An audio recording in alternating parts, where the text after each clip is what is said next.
1 minute countdown here, y'all. Welcome, everyone.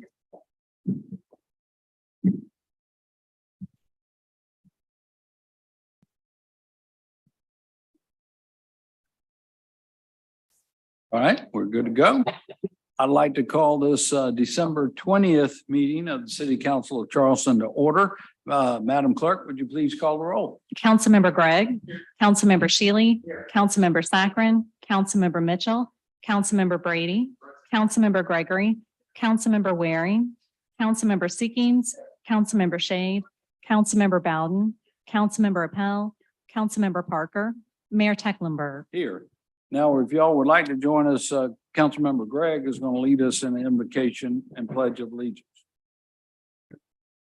Lord, in this season of Advent, we are thankful for you coming into this world. All of our feasts, our celebrations, and our decorations are mere reminders of your presence here with us, and a small foretaste of the good gifts that you have promised us.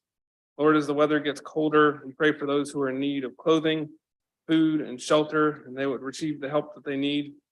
We also pray for those in Ukraine, where it is much colder, many of whom have no electricity, heat, or running water. We pray that you would foil the plans of the evil men that wish to do them harm. In the coming year, we pray for wisdom and to love and serve you and the people of Charleston well. In your name I pray. Amen. Amen.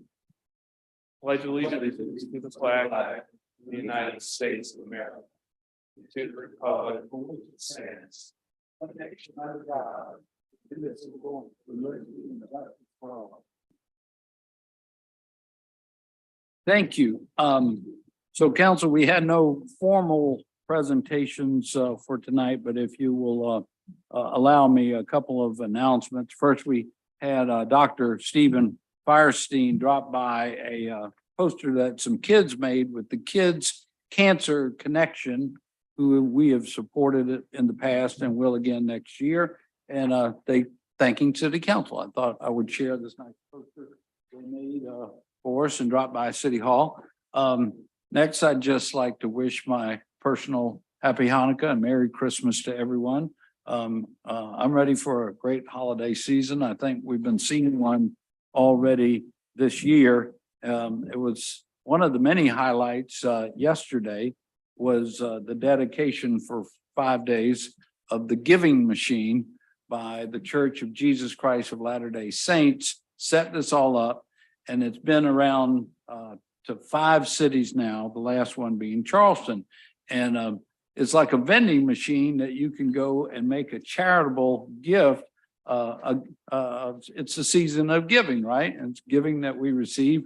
So they have these charities all set up. And one of them was our own Homeless to Hope Fund that we at the City of Charleston are able to utilize to help people at our Hope Center when they need, you know, help with any kinds of things. And so it's in the vending machine. What I didn't know until yesterday when they announced it was that it's been on there for the last few weeks. So it's gone around the 4 cities before getting to Charleston. And in fact, by the time it got here, our Homeless to Hope Fund had already received over 1,100 contributions of various amounts. You know, so it's going to be a nice benefit to our fund. So it inspired me a little bit. So my birthday gift to you all this year is I went down today and made 12 contributions to the Homeless to Hope Fund through the giving machine. All expenses are paid. So Merry Christmas, everyone. That's right. Yeah. I want to introduce to you, if you don't know him already, a very special city employee. And, you know, talk about time of giving and what's important. Is one thing for me to go down there and make a financial contribution. That's nice. But when you give of yourself, it's from the heart, and it's amazing. And this gentleman, he works for our livability department, and we've allowed him to take a little time off lately. Over the last 4 months, he's made 2 different trips to the Ukraine and has been just like a personal ambassador of goodwill from Charleston and our country, the citizens that he encountered while he was in the Ukraine. And that's Jamie Price right here. Please stand and be recognized.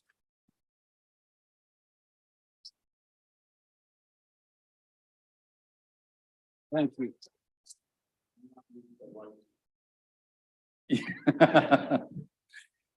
Jamie has done a remarkable job over there, and we're glad to have you back safe and sound. And I think he's already talking about going back over there again. So thank you for that. And then lastly, I wanted to go ahead and call on Jordy Yarborough with the State Ports Authority to give us just a couple of minute updates. She left you the annual report. Jordy? Thank you, Mr. Mayor, and thank you, council members. Thank you, Jamie, for your service. That's wonderful. Jordy Yarborough, the South Carolina Ports Authority. I brought tonight our annual report for you all, as I have done the last couple of years. Want to just point out that fiscal year 22 was a record year for us at the port. We moved 2.85 million TEUs, that's 20-foot equivalent units, through our terminals. It's a 12% increase from last year. In the report, you'll find our full financials, our economic impact. Some of you know this, Councilmember Brady. It's 1 in 10 jobs in the state of South Carolina, and a $1.1 billion tax revenue is generated from port activity. There's a breakdown of our capital expenditure projects, including harbor deepening, which we just celebrated the completion of in record time. Update on our MBIF project that's forthcoming. List of environmental initiatives. I'm calling on you again, as you know that 1 in 10 because Representative Brady participated in our Port Ambassador program. So that's a fantastic program that I have the pleasure of running. If anybody wants more information about that program, please reach out to me about that. Going forward, we're focused on our strategic priorities, and those are advancing our operational excellence, growing and anchoring our cargo base, delivering critical infrastructure, and this is when I'll pause on as we come to you in the coming year with the redevelopment of the Union Pier project. Generating the revenue from the sale of that next year goes into investing in the critical infrastructure that we do. The Port Authority reinvests the monies that we garner through our operations, as well as any proceeds from selling property, et cetera. So that's a key component, and we appreciate the partnership with the city in advancing that project so we can realize those revenues and continue to invest in our infrastructure and grow the economy of the state. And then lastly, of course, is caring for our people. Over the last couple of years, as the city has experienced, we have too. Our people have been working very, very hard. And so we want to make sure that we keep that a top priority to make sure we take care of our people. So again, thank you. And thank you for Mr. Mayor for moving me to the top of the list. My parents are in town for the holidays, so they'll be pleased to know I got home a little bit earlier. So thank you all. And as always, you know how to reach me if you need any information from the port. Thank you. Thank you, Jordy. All right. Okay, next up, we have a few public hearings. I think 7 of them. Mr. Morgan, I believe, will be presenting to us. The first one is regarding a property on Southwick Drive. We'll get set up here in just a second.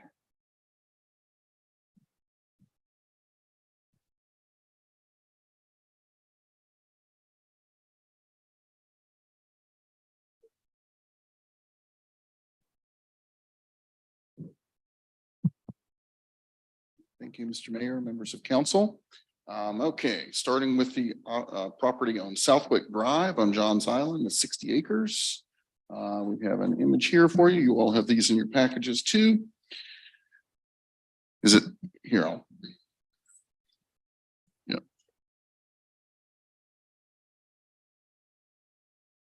Is that better? Yeah. All right. So the request is to take this property from its current SR1 to a combination of conservation zoning and DR6, diverse residential. And the areas that would be conservation are in wetland areas. They're shown in the darker green, and then the areas to be DR6 are shown in the kind of lighter greenish yellow color on this image in front of you. And to locate for you the property, we'll go through a couple of slides there. This is north of Maybank Highway. Maybank Highway is down in the south, to the south in the right corner of this image here, and it's outlined here. A good bit of it is wetland. And so hence a good bit of conservation zoning on the property. There's a single family neighborhood to the north of it. There is a new earlier phase of what would be built on this project, mixed single family and multifamily development that's going to be to the southwest of it. And then there is also some commercial development to the kind of southeast of it towards Maybank Highway area.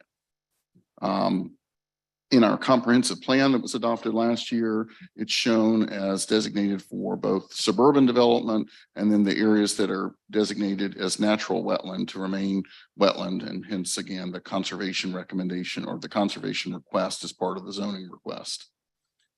Again, suburban allows for densities from 4 dwelling units an acre to 8 dwelling units an acre. The request is for 6 dwelling units an acre on the DR6 portions. And then conservation actually lowers the density substantially from what it is at present of 4.8 units an acre to 1 unit to every acre and a half.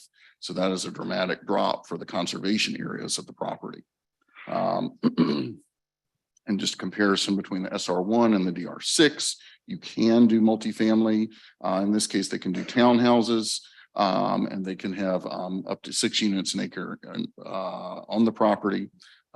So that is the request there. And then for conservation, it's basically single family development only. And again, that's in wetland areas. So they are not planning to do development there. They're just, that's our lowest density zoning that we have in the city.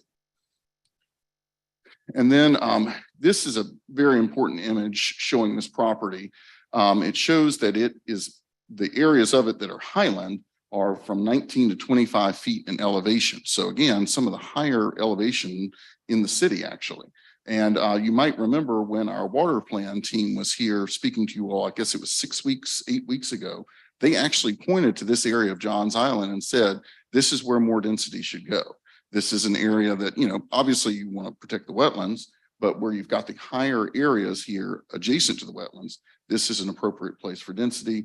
That's what all our Johns Island plans have been saying. That's what our new comprehensive plan have been saying. So again, this has been very much a request that's in line with the planning thought pattern out here. Another thing that's very important here is Southwick Drive really needs to one day be upgraded. And I'm going to step away from the microphone here and just try to speak loud. We really need to get Southwick to line up with St. John's Woods Parkway. This is identified in our Johns Island plan. This will help create a traffic signal at this location, the warrants for a traffic signal. And it just makes a lot more sense for connectivity and to help these folks, because making a left coming out of here is extremely difficult. We definitely heard that from the public during the discussion about this. We definitely heard about the speed of traffic along Southwick. Of course, some of that is because it's a DOT street. And I can back up. Southwick definitely needs some attention to it, traffic calming, four-way stops, things like that, to help the everyday issues that folks are experiencing along Southwick. Just some images of Southwick. You see that Southwick itself is, you know, just 20 or so feet of pavement, shoulders, no curbs, ditches along the edges. It's, you know, again, a kind of anomaly from when development was occurring out in this area in the 60s and 70s. A lot of wooded areas along here that are the subject tract. And this is another image of the subject tract from Southwick. So again, we have some slides that came from the applicants and they may be speaking tonight too, but I'll just kind of go through some of these real quickly. The request is to go from the current SR1 to the proposed DR6, as well as the conservation. Currently under the 4.8 units an acre, you could build 128 units on the site. The proposal under the DR6 is to build 160 units on the site. So about a 32 unit increase over what could be built currently under the present zoning. The areas that would be developed are shown in tan here. The areas that would be, or they're wetland, are in blue, and then they would not develop some of the uplands that are in green here, and they would have trails and things like that that the public could utilize on this, people in the surrounding neighborhood. And again, there would be tremendous amounts of forest area there preserved by virtue of this. Again, this is the applicant approved slides just showing the areas of development. and the conservation area. This is the connectivity of this development to the existing phase one of this development. The hamlets is what it's being called. And there's a road system that goes through to Maybank. It also connects to the east and west along Maybank in line with our Johns Island plan. And then it would also connect to the north to Southwick Drive. I would hazard a guess that most people would traverse this location and go in and out via the hamlets access on the Maybank Highway, but there is a needed connection to Southwick as well through the development. And this is the zoning doesn't lock in this layout, but this is what their hypothetical development plan is on the site. Again, a good bit of townhouses, what we might call the missing middle, that would be developed on the highland portions of the site. And then you see a over here, this is the trail system, nature observation and boardwalk, passive park with walking trails and eco drainage stormwater system in this area here. So it was presented to our planning commission and they recommended approval 7-2, and it now comes before council. All right, first for the public hearing, Madam Clerk, do you have anybody that signed up on this matter? Yes, sir. And would you like to have a time limit? We don't have a whole lot of folks here. Let's say a minute and a half. All right, the Yeah. time is a minute and a half. Anthony Bryant. Since I'm a public safety question, I made public comment online, and I would like the police department to get this notice be given to the mayor. I don't directly hand anything to the mayor based upon the fact. I'm here more or less for a blanketed concern, a more blanketed issue, based upon comments made when I left the meeting last time. And so I was deeply concerned about what was said by someone who served on the planning commission for 17 years and 10 years. And I wanted to make sure I was aware of the fact that fair notice is fair notice. And the question becomes, if you provide fair notice, it can't just be the methods, can just be a sign in the yard.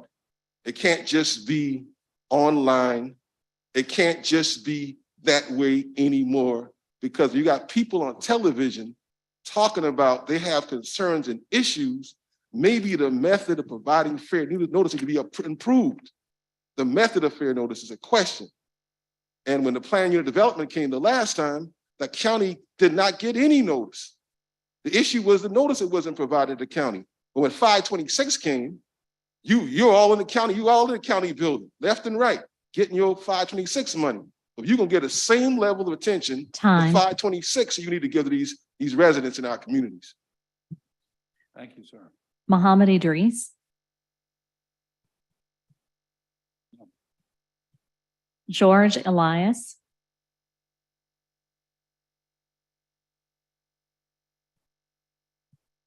George Elias from Middleburg Communities. On behalf of the applicant, we're here to answer any questions, should there be any. Thank you. Thank you, sir. Reese Kimsey. Also with Middleburg Communities applicant, but happy to answer questions. All right. And we had one person sign up online, David Grosh. And if you are participating by phone, you can press *6 to unmute yourself. Oh, sorry. Oh, hi. Good evening, Merry Christmas, Happy Holidays. Thank you. My name is David Gross. I live on Acorn Drop Lane in the St. John's Woods neighborhood, about a mile from this property. I'm here this evening to urge you to deny the developer's request to upzone the property and to allow more homes to be built at greater density than is permitted under the city's current zoning law. It is time for the city council to begin putting the requests of the residents of Johns Island ahead of the developers who want to build there. For too long, the city council has subjugated the interests of Johns Island residents to the developers. As a practicing lawyer for almost 40 years, I certainly respect the rights of property owners to do what they want to do on their property as long as it as long as the law allows them to do so.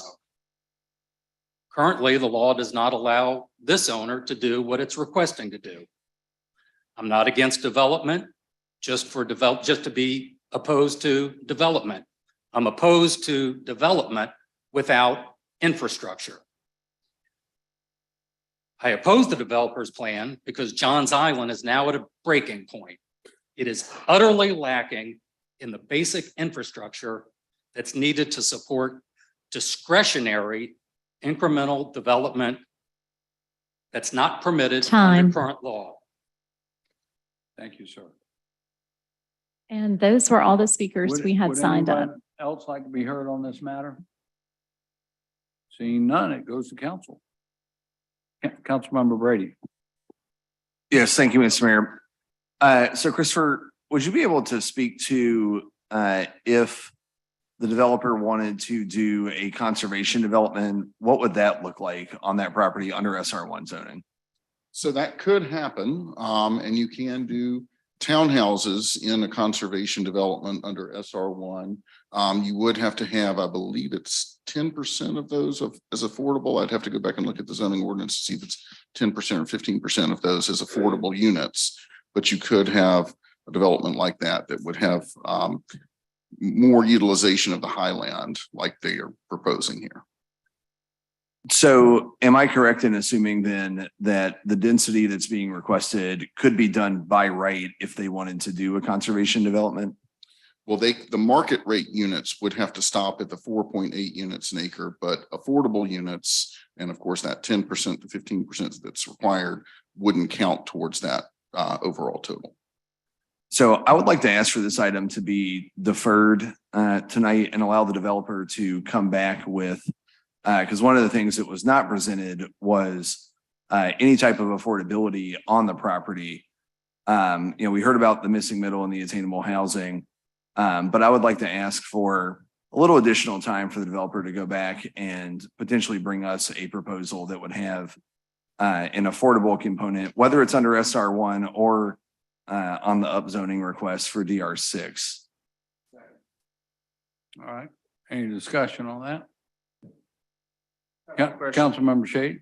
So, Mr. Morgan, you mentioned, I think, early on in your presentation, how this fits into the overall Johns Island plan or Plan Johns Island. Yes, sir. How- Yes, sir. Explain that to us one more time. Sure. I'm gonna go back a few slides and just show, I don't have an image from the Johns Island plan, but it doesn't have specific land use recommendations out there. But this is from the city plan. So the areas that are in that kind of pinkish color, the lighter pinkish color of the site, those are recommended for the suburban district. So 4 to 8 units an acre. So the request would be in line with those. And then the conservation aspect of it for the wetland areas would be in line with what is recommended in the plan as well. And the Johns Island plan in general calls for more density in the Maybank corridor to help protect the areas that are outside of the urban growth boundary that are further away at the edge of the UGB. This is an overall just general question. So when this council did not adopt that plan, it was adopted in previous councils before us, I'm sure.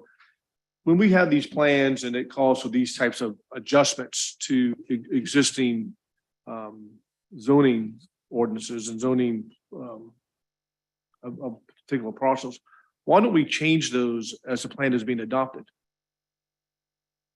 Because it involves sometimes some wholesale rezonings of properties, and we use it as a guide for future development. But typically, we don't do that unless we get to like more neighborhood level plan updates rather than a citywide plan. And it's just been typically the city's policy to not do that. The county did do, when they first created their urban growth boundary, they did do a lot of wholesale rezonings in, but they haven't done as many with subsequent plans. And just one more question. Would a PUD apply to this? Could a PUD be applied to this parcel? It would be difficult because a PUD has to be mixed use. And so having a mixed use, that would be like a commercial use, institutional use, things like that would be difficult on a kind of parcel in a location like this. All right. Thank you. Well, Councilmember Seekings. Just a quick question from District 7 and 8, I think. On the if they went conservation with the affordable component to it, does that have a buyout provision or would they actually have to build it? Under the conservation Right, zoning in as SR opposed to one. our MU. Okay, conservation development in SR one, Right. excuse me. There is not a buyout Okay, provision. that's what I there. thought. Okay. That's right. Any other comments, questions? We have a motion on the floor to defer. All in favor, please say aye. Aye. Any opposed? The ayes have it. Next up is public hearing on a height ordinance. Thank you for being with us. And this is an ordinance that really stems from the new provisions that allow for accessory dwelling units in the city. And this is a change because they are permitted under our provisions for accessory structures. And this is giving a little bit more flexibility, particularly if you have a two-story house, that you could have a two-story accessory structure. Right now, and you have a copy of this in your packages. Right now, you're limited to 11-foot eaves and a story and a half type structure. This would allow up to two-story structures if you have a two-story main house. Just a little bit more flexibility for accessory dwelling units. We have some imagery here. Again, this is the changes to the ordinance itself. Just how currently the eave height is the edge of the roof line that's limited to 11 feet right now. In the city, we have minimum side setbacks of 25 feet.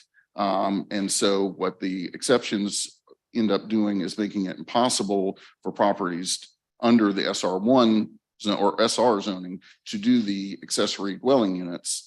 And 52% of the city is zoned for single family residential.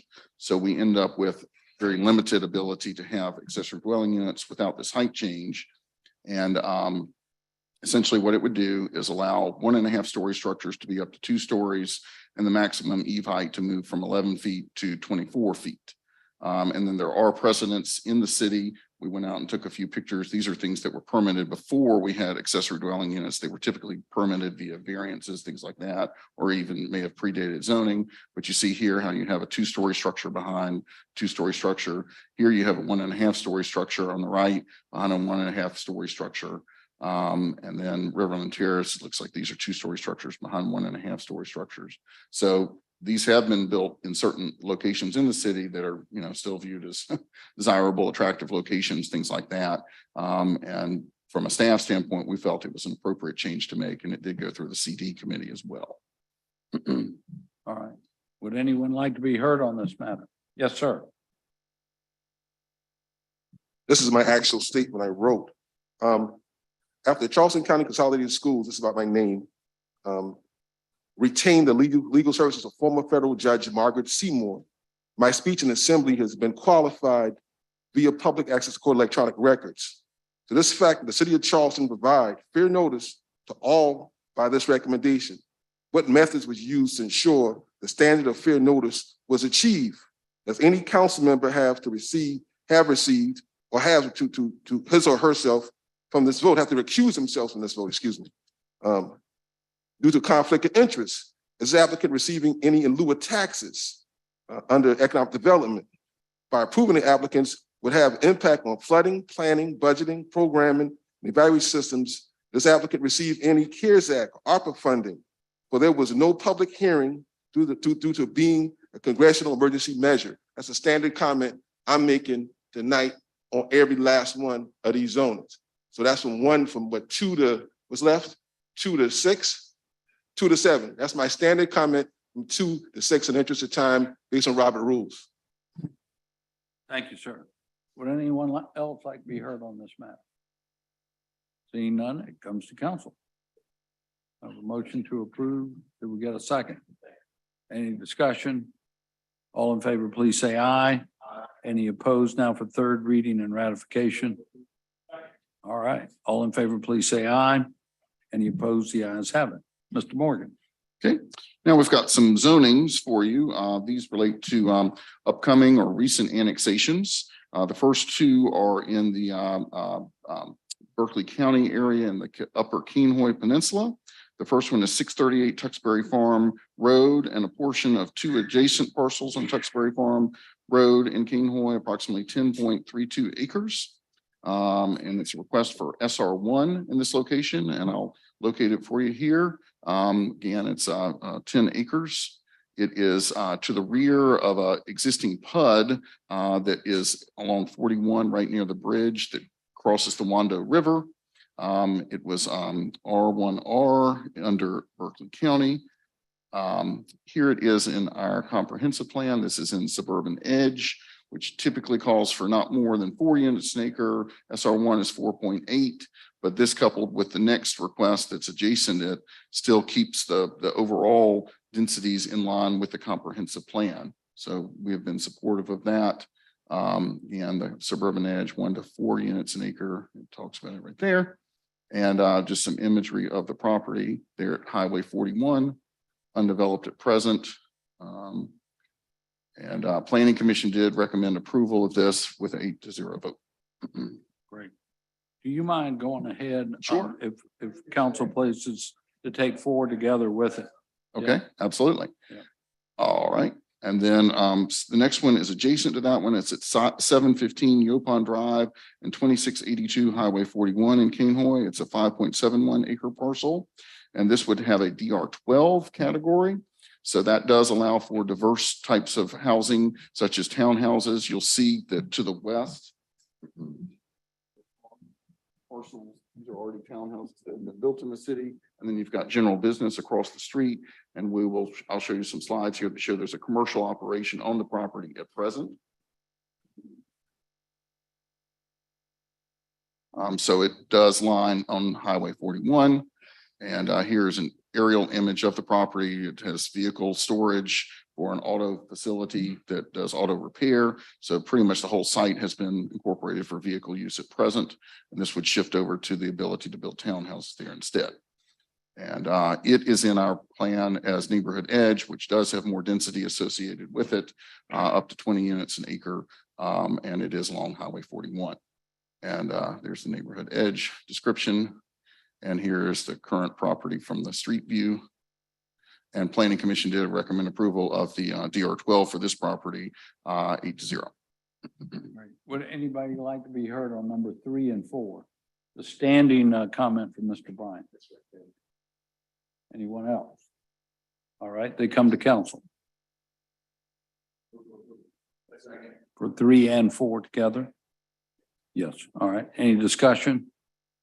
All in favor, please say aye. Aye. Any opposed? The ayes have it. Mr. Morgan. Okay. Number 5 is a single family house at 1737 Jasmine Road that would come into the city as SR2 based on the lot size and the surrounding zonings in the city. It backs up to some commercial or has a side yard adjacent to some commercial. It was R4 in Charleston County. And here it is in the plan as suburban and the suburban recommendation from the plan. Here's an image of the property. And okay. All right, we gotta wait in here. We got it. 1 minute, please. Would anyone like to be heard on this matter? Standing comment from Mr. Bryant. Anyone else? Now it comes to council. We got a motion to approve. Any questions or comments? All in favor, please say aye. Any opposed? The ayes have it. Mr. Morgan. Number 6, which is 12 Riverdale, single family annexation comes in as SR1. Again, the surrounding area is more SR1, SR2, it's R4 in Charleston County. Here it is in the plan, suburban recommendation, suburban background there, and there's an image of the property. It was at the time of the photo, it was being renovated. This is not a recent photo. Planning Commission did recommend They're approval. approving it already. Right. That's it. All right. Would anyone like to be heard on this matter? Standing comment from Mr. Bryant? Anyone else? It comes to council. I have a motion to approve. Any discussion? All in favor, please say aye. Any opposed? The ayes have it. And finally, number 7. Okay. Number 7 is a residential parcel at present at the front of a large apartment complex and across the street from some fairly large commercial parcels. I'll show a broader image of the property in just a minute. It does have residential zoning to the north and to the northeast. And then it has apartments directly behind it. And then there's residential zoning to the south that actually is on a Jehovah's Witness location, house of worship there. Let's see, oops, it's not wanting to advance for me now. Let's see. Stop. Oh, there we go. There we go. Sorry about that. So it's in our comprehensive plan as what we call the neighborhood edge. So that allows for a good bit of density, a good bit of variety of uses. It is at the front of the Bonanza and the Carolina Bay areas. This is Carolina Bay in through here. This is Bonanza. There are frontage roads that come right near it that have direct access to Highway 17. This has even been discussed as a future traffic signal location. So if you imagine the frontage roads that come in here and create the opportunity for a traffic signal in the future, we thought that this was an appropriate location for a little bit more intensity than just the R4. And the plan, of course, recommended for that as well. And the applicant is very interested in an OG designation, which allows offices, medical offices, things like that. It also allows daycare, which is the specific use the owner has in mind. They would use the existing structure for a daycare facility. So that is the request before you. Here is the property. I think it was under construction at whatever time this street view was taken here. Now, Planning Commission did surprise us on this, and there was no neighborhood opposition. Nobody spoke on this at Planning Commission, but we had a couple of planning commissioners who talked about concerns about the GO versus the RO, and then they ended up recommending for RO on this property. But the property owner was annexing with the hope of having the GO on the property and would like to proceed with getting that designation and having the daycare center move forward on the property. And staff was, again, supportive of that, and the plan supports that kind of a request as well. Would anyone like to be heard? Mr. Bryant's standing comment. Anyone else? It now comes to council. Councilmember Brady. Yes, thank you, Mr. Mayor. I actually live about a little less than a mile up the road on Conservancy Lane from here. So I ride by this property every day. First of all, kudos to the architect. It is a beautiful property. If you get to ride by it, just great situated, great architecture on it. I completely agree with the general office or the OG designation on this one. When you have the apartments behind it, you have the largest PUD until Long Savannah gets built adjacent to it. A daycare, which was what the applicant was asking for. That especially my neighborhood and my constituents who are all city residents have been asking for low intensity uses adjacent to or near the largest PUD in the city. A daycare is an appropriate use to go in at this site. Again, you have the apartments, 1000 West and the Hayward over behind it, and you have the largest PUD in the city in Carolina Bay. Literally my street, Conservancy Lane, is maybe a 1/10 of a mile from that intersection, if that. Also to Mr. Morgan's point, if we can do something that could facilitate a light at Bonanza and 17, that is something that has been State Senator Sin and I have explored before, but there's just not the volume and or the state wanting to explore that option at this point. So the more that we can do there, the better. But I really believe I never want to overrule the Planning Commission.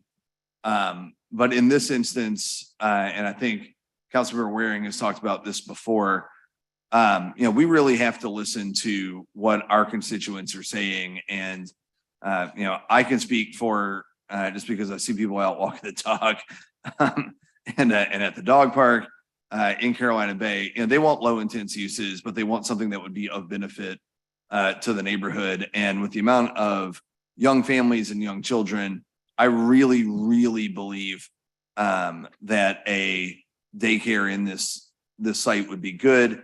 There's plenty of in and out. On the traffic concern, obviously at pickup and drop off, that's when people are coming in and out there. But with the adjacent street, there is the ability to load there if needed. It doesn't necessarily need to back up onto Bonanza. And then also with the signal at Carolina Bay Drive, there is the ability to go down Bonanza, or I should say, down Bonanza and then cut over to Marginal Road and access the light at Carolina Bay Drive as well if you needed to continue northbound on 17. So I think there's plenty of ways to disperse traffic in that area, but really believe that rezoning this to OG would be the appropriate use, and I would move so at this time. Geo, right. So I was just going with Mr. Morgan. could I ask a question, Mr. Morgan? Is not the daycare allowed under the RO? And No, did- sir, it's not. And the planning commission knew that? They They recommended? did, and they did talk about daycare uses. But RO is a little bit less intensive than OG. It's designed to fit in a little bit more like in between houses on a major thoroughfare or something like that. The OG is a little bit different, a little bit more intense, but we think Okay. that this is an appropriate location for it. I don't think the traffic would be an issue because normally with daycare as opposed to a school, you know, parents come at various times. They don't all show up at 3 o'clock, you know, for the let out, or not normally, but anyway. Councilmember Parker. Thank you, Mr. Mayor. Councilmember Brady, did you say listen to your constituents? Did I hear that correctly? So can you read that? Did you say listen to your constituents on matters of? Yes, they've asked for, especially around the neighborhood, less intense uses. Most of the commercial frontage, as Mr. Morgan showed, is in the county. And so anything that would be in the city, they've asked for less intense use, but something that would be of benefit to the neighborhood, medical offices, things that have a constant flow as opposed to a very intense use. Just wanted to clarify. Thank you. Thank you. Anyone else? Did we have a motion on the floor? I did move for Geo. Okay. All right. Any more comments or questions? Councilmember Waring? Mr. Morgan, did the planning commission discuss the prospects of a daycare center? Was that part of the discussion? It was a little bit of the discussion, but I think there was a planning commissioner in particular who's very sensitive to frontages and conversion of houses on frontages on major streets to other uses. And so that kind of led the discussion of, you know, is this an appropriate location? We thought it was, but the consensus was that they did not. So, but staff thought it was Yes, sir. pretty good. Absolutely. Thank Yes, you, sir. Councilmember Brady? Yes, thank you. And I would add, the structure on that property is pretty new. I mean, within the last 2 years or so, there would be no need to, put a new structure on that property. It was built with the intent to be a daycare. If you can see it from the aerials. I mean, it's well situated. There's plenty of ability to store cars on the property. It was designed with that use in mind. And so it's not like they're going to knock this brand new building down and put anything new. Again, I just want to clarify that for my colleagues. All right, Councilmember Shade. Mr. Morgan, can you go back to one of those other slides that showed the ingress and egress from the This is where probably the the daycare center will be to? best one. So again, it has multiple ways to get in and out. You can come down here directly to Savannah Highway. You could also traverse Bonanza Road and go to the front of Carolina Bay, or you could traverse Marginal Road and go to the front of Carolina Bay where there is a traffic signal at present. And again, this was identified as a possible future signal location. There is some commercial that still could happen in this PUD here. And I think if that commercial happened, that would add to the vehicle counts and probably create the threshold that a signal could be warranted there. So part of that alternative routes, would that also go back into a residential community if people want to go drop off their child and or pick up that job? Would they have to go through a residential community to do that? It's not, no, sir. They could be just on Marginal Road, and Marginal Road leads most directly to the signal. But Bonanza does have connections to the neighborhoods as well. But Marginal is a road that doesn't go past any residences other than apartment complex right near the signal. The reason I bring that up is we had a very similar issue off of St. Andrews and Winston. It was a piece of property that had been abandoned. It was had historical significance. It was one of the earlier highway commissioners lived in that property back in the 20s. And it was a beautiful lot on this in a very small residential unit put on there. And the folks have part of your district, Councilman Marion, in my district of on Linavar and Old Town Acres, because they were concerned about my question I just brought up, which was, even though there is a huge desert of daycare facilities in West Ashley, and it is like someone going out for a rebound and elbowing their way in to get to a spot in a daycare facility. But the residents' concern in this particular, in my district, was about the ingress and egress. That's why I'm bringing up these questions. Is this going to impact negatively on the residents who are there, or the other units that may be developed on there? That's my main concern. But you seem to think that there are alternatives to getting in and out. And what is the level of development for a light of that intersection you pointed out earlier? Is that something just sort of floating around, or is that something concrete that's going on, or where are we with that? My recollection is when the PUD was approved, that has those apartments in it, with the commercial that was there was potentially some warrant for a signal, but that commercial has never been built. There also are other commercially zoned parcels that are zoned in the county along Marginal Road that have not been built out. There's a new one coming in just down the street that's going to have commercial development on it. So all these things together. A car dealership. Yes, but all these things together may help the warrants for another signal in that location, because there is a good bit of distance from it from Carolina Bay. All right. Any other questions, comments?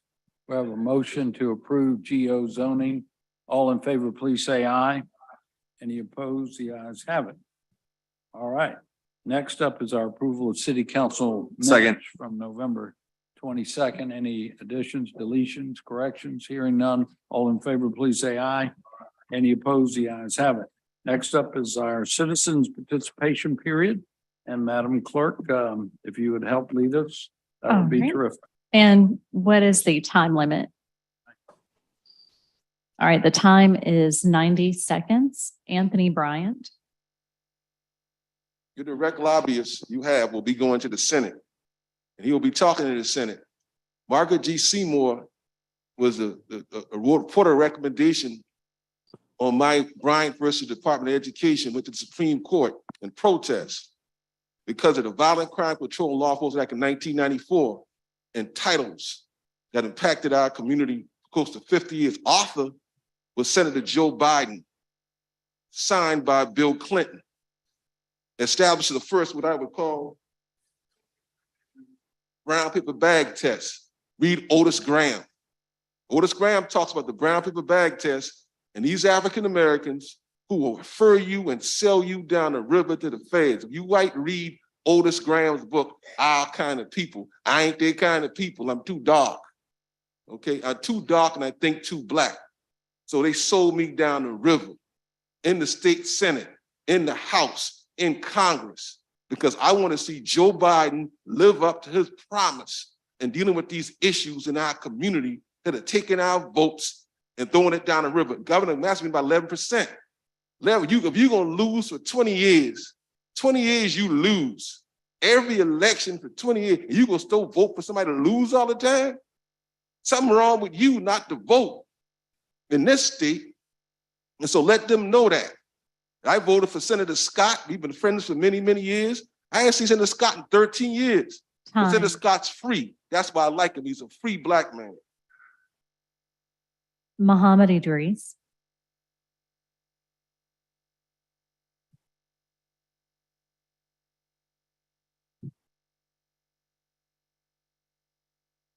Evening. Peace of God be upon you all. This is the 12th month. 12 times 12 is 144. And they say 144,000 people, the Bible says, that will be in charge. Well, we know that's symbolic. However, there's 12 of you all. And I believe that you all have been out of order for the last 12 months. And you ain't gonna get no present for Christmas. Because I see all these buildings that is being built, they don't have no chimney. So Santa Claus must not be pleased with you all. You all should reconsider what you all are doing to the poor people. Y'all should reconsider that and look at that. Y'all open up in the name and you swear on this book, the Bible that you say you believe in. But you're not doing the work of Jesus. You're not doing the work of Moses. You're not doing the work of Abraham. You are doing the work of the devil. Thank you. Thank you, sir. And we'll move to our speakers who signed up online. And if you're online, you can press *6 to unmute yourself. Tony Daniel.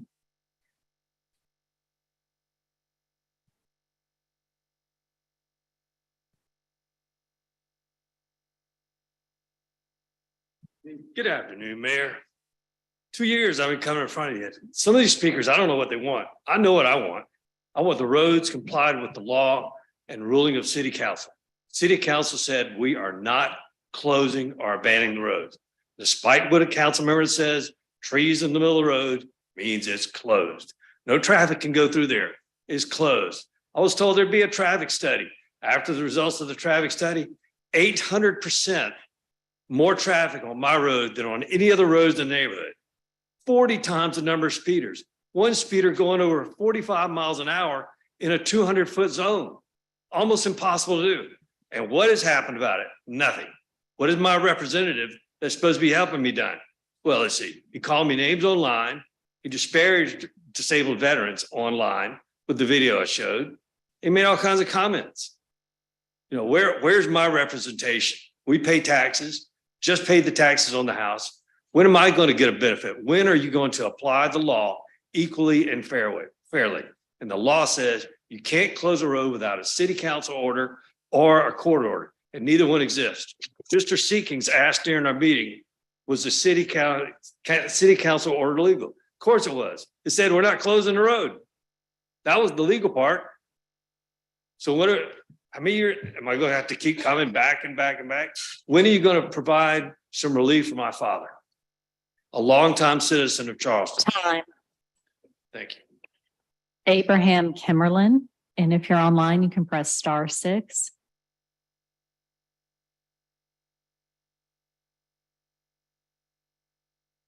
Jerome Harris.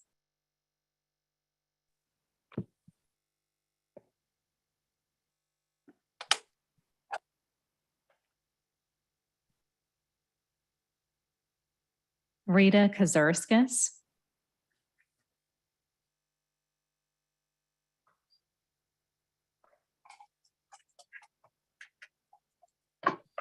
All right, we'll move on to the comments that we received.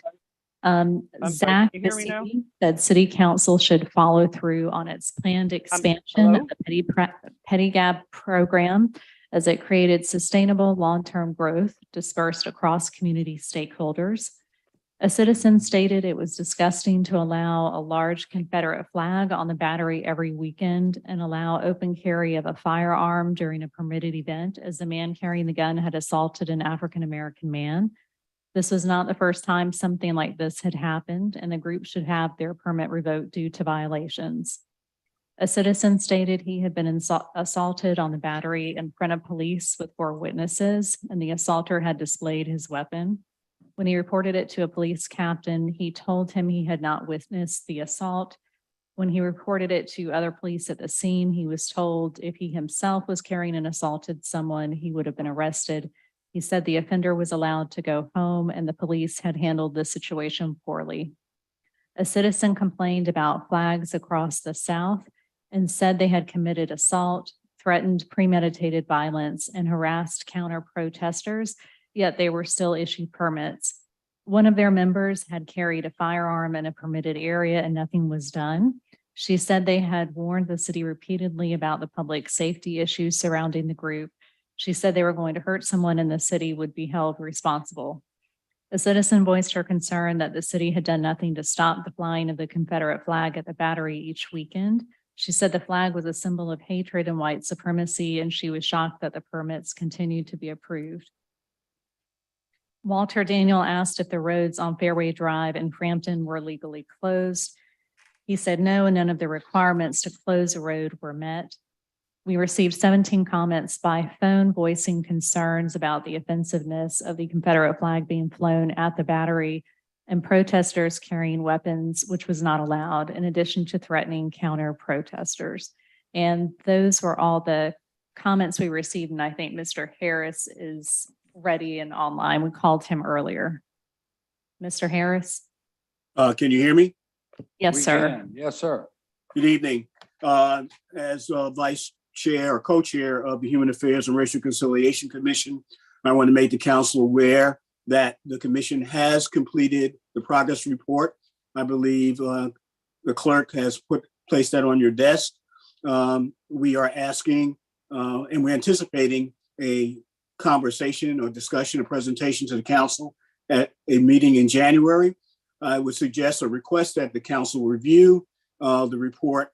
Our next meeting is the second Thursday of the month in January, which I believe is the 12th at 5 p.m. We would appreciate any observations or concerns that the council has regarding that report, a request for clarifications.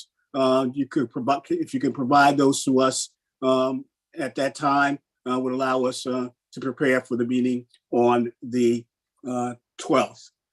In addition, I want to wish you happy holidays. Note that January 1st marks the 160th anniversary of the issue of the Emancipation Proclamation, and the 402 enslaved Africans were recognized as human beings rather than chattel property. And it redefined the purpose of the Civil War to want to eradicate slavery and exploitation. We think that's worth celebrating. Thank you very much and have a happy holidays. Thank you, Mr. Harris. Hi, this is Rita. Can you hear me? Yes, we can. Yes, ma'am. And can I have a chance to speak? I'm sorry, I didn't know what happened with the phone. We can hear you now if you want to proceed. Okay. All right, thank you so much. After the tragedy at Mother Emanuel, a group of local white supremacists began flying an oversized Confederate flag at the Battery every weekend, barely a mile from the church. The local Klan has brandished firearms, assembled militias, and even broken a flagpole over the back of a young black man. Look up Shame on Charleston on YouTube and see for yourself. The city had an emergency meeting to pass a new First Amendment ordinance back on July 29, 2021. They said they were concerned about the new open carry law, but it seems police are only sporadically concerned about who's carrying weapons, black people, or what else that ordinance says. Charleston police abused that new ordinance to arrest several of my black friends. A 60-year-old woman was aggressively handcuffed, threatened with resisting arrest, and taken to jail for walking across the street. It cost her thousands of dollars in legal fees and too much trauma to put a price on, but after a year and several court appearances, the bogus charges were finally dropped. Same is true for a black man who was arrested for daring to talk to a white man waving the flag of Dylann Roof. Now, why are the same police not encouraged to take any action when the Klan brings their guns to a permitted event or after this group breaks a flagpole over a young man's back? Last weekend, the Klan not only had their guns, but a third came with a billy club in the sleeve of his jacket. Signs say no weapons in the park. Why is the city of Charleston continuing to issue permits to these men who violate conditions of the permit over and over again? While that flag continues to fly in our parks as if the city of Charleston placed it there as something to honor. We're concerned over who's going to be radicalized next by the white supremacist propaganda. Thank you very much. And those were all the comments and speakers that we had. All right. Did we have anyone else that would like to be heard tonight for public participation? Thank you all who did participate and share with us this evening. So, and thank you, Mr. Harris. I had also wanted to point out that we had the report from the Human Affairs and Racial Reconciliation Committee. And just to let y'all know, I think the second meeting in January, we plan for Adrian to come and give us a report in person on their work. So. Correct. Sorry about that. It's pronounced the same either way, isn't it? Park. Okay. So next up is the naming of our new City of Charleston Poet Laureate. I'd like first to call on our Director of Cultural Affairs, Scott Watson, just to update council very, very briefly on the process that we went through. And we've kind of set a standard for when a transition occurs. Good evening, council. It's been a great privilege over the past months to be working on our open call for a poet laureate. And this was a process that I think was reflective of all of the best attributes of how the city approaches this. Working with our current poet laureate, Marcus Amaker, we went out with a very broad set of guidelines and had a process where people could submit regardless of their level of achievement or publication record or any of the standards that you may come to expect with something, and then assembled a team for a review panel that included poets, educators, cultural professionals, and had a very open and frank discussion. That panel was completely autonomous, and our office simply provided the platform to get them together on Zoom and to chat and follow up as needed. Good questions were raised, like how much is the budget, or could we really fund a $75,000 proposal? And all good ideas were pursued in the spirit of collegiality and engagement. They wound up with 3 finalists. One had decided sadly to move away from the region, but will stay in touch with us. And the 2 finalists went through a rigorous review. And then Marcus had the good fortune to be able to present the unanimous recommendation, and they are both with us here tonight. So I will ask both Marcus Amaker. Marcus, if you could come forward and who's coming forward with books, always a good sign. That's a good sign. I think he has a little holiday gift for everyone. Before you make remarks, can I just say Marcus has really set a high standard for being the poet laureate of the city of Charleston. It wasn't too long after I came into office that we made an appointment for a poet laureate, the first that the city's ever had. And he had been in so many schools and spreading goodwill and education among kids particularly. It's been remarkable. And I can't tell you how many citizens have come to me over the past few years and commended Marcus for the work that he has done representing us. So Marcus, you have our sincere thanks and best wishes for your future. It's kind of with a heavy heart. I mean, I guess Marcus felt like there should be some term limit to serving as a poet laureate, and he self-imposed and said he would like to set up a process for us to pass this on to another outstanding young poet who could carry on this tradition. But once again, thank you, Marcus, and job well done. And yeah, can I get everybody here to snap your fingers if you are willing and able? I get some energy up in here. It's just a wonderful sound for a poet to hear. Yeah, thank you for having me in this position for 6 years. It really has been wonderful. And thank you too for trusting my voice. You know, I write about a lot of things. I've written about Star Wars, I write about cats, but I also write about the real stuff that's happening in this city as well. So there was a little bit of fear that I had that some of my words would be messed with. Thank you for trusting my voice. I'm really excited for Asia May, for you all to get to know her better. I also just wanted to read a poem from a book. I have a book for all of you. This is a book that I did as Poet Laureate, where I published a bunch of students' poems in here. And Asia May helped me with this process. And this is a 5th grader You look up at the sorrowful sky, asking yourself a simple question. You wonder how many stars are in the sky. You wonder how many wishes those stars held, how many people trusted those stars to hold their secrets. You tried to find a star that hadn't already been held by a strong secret. As you were standing there searching for a helpful hand, the stars began to fade into the darkness. Then it hit you. You've been standing there searching for stars all this time, but you never needed one. All you needed was someone to listen, not someone to open their mouths, but for someone to open their ears. And that for me is really my mission with this, is for students. That was a 5th grader who wrote that. Wow. For just us all to listen to artists. Pay us too, please. That's not a joke. Listen to us. And especially students, there's so much that we can do for y'all, and so much that they are saying that I think is really important. So I have a copy of this book for all of you. I'll just leave it up here. And thank you all again for this time. And would you give us the honor of introducing Asia May to council? Asia, come on up.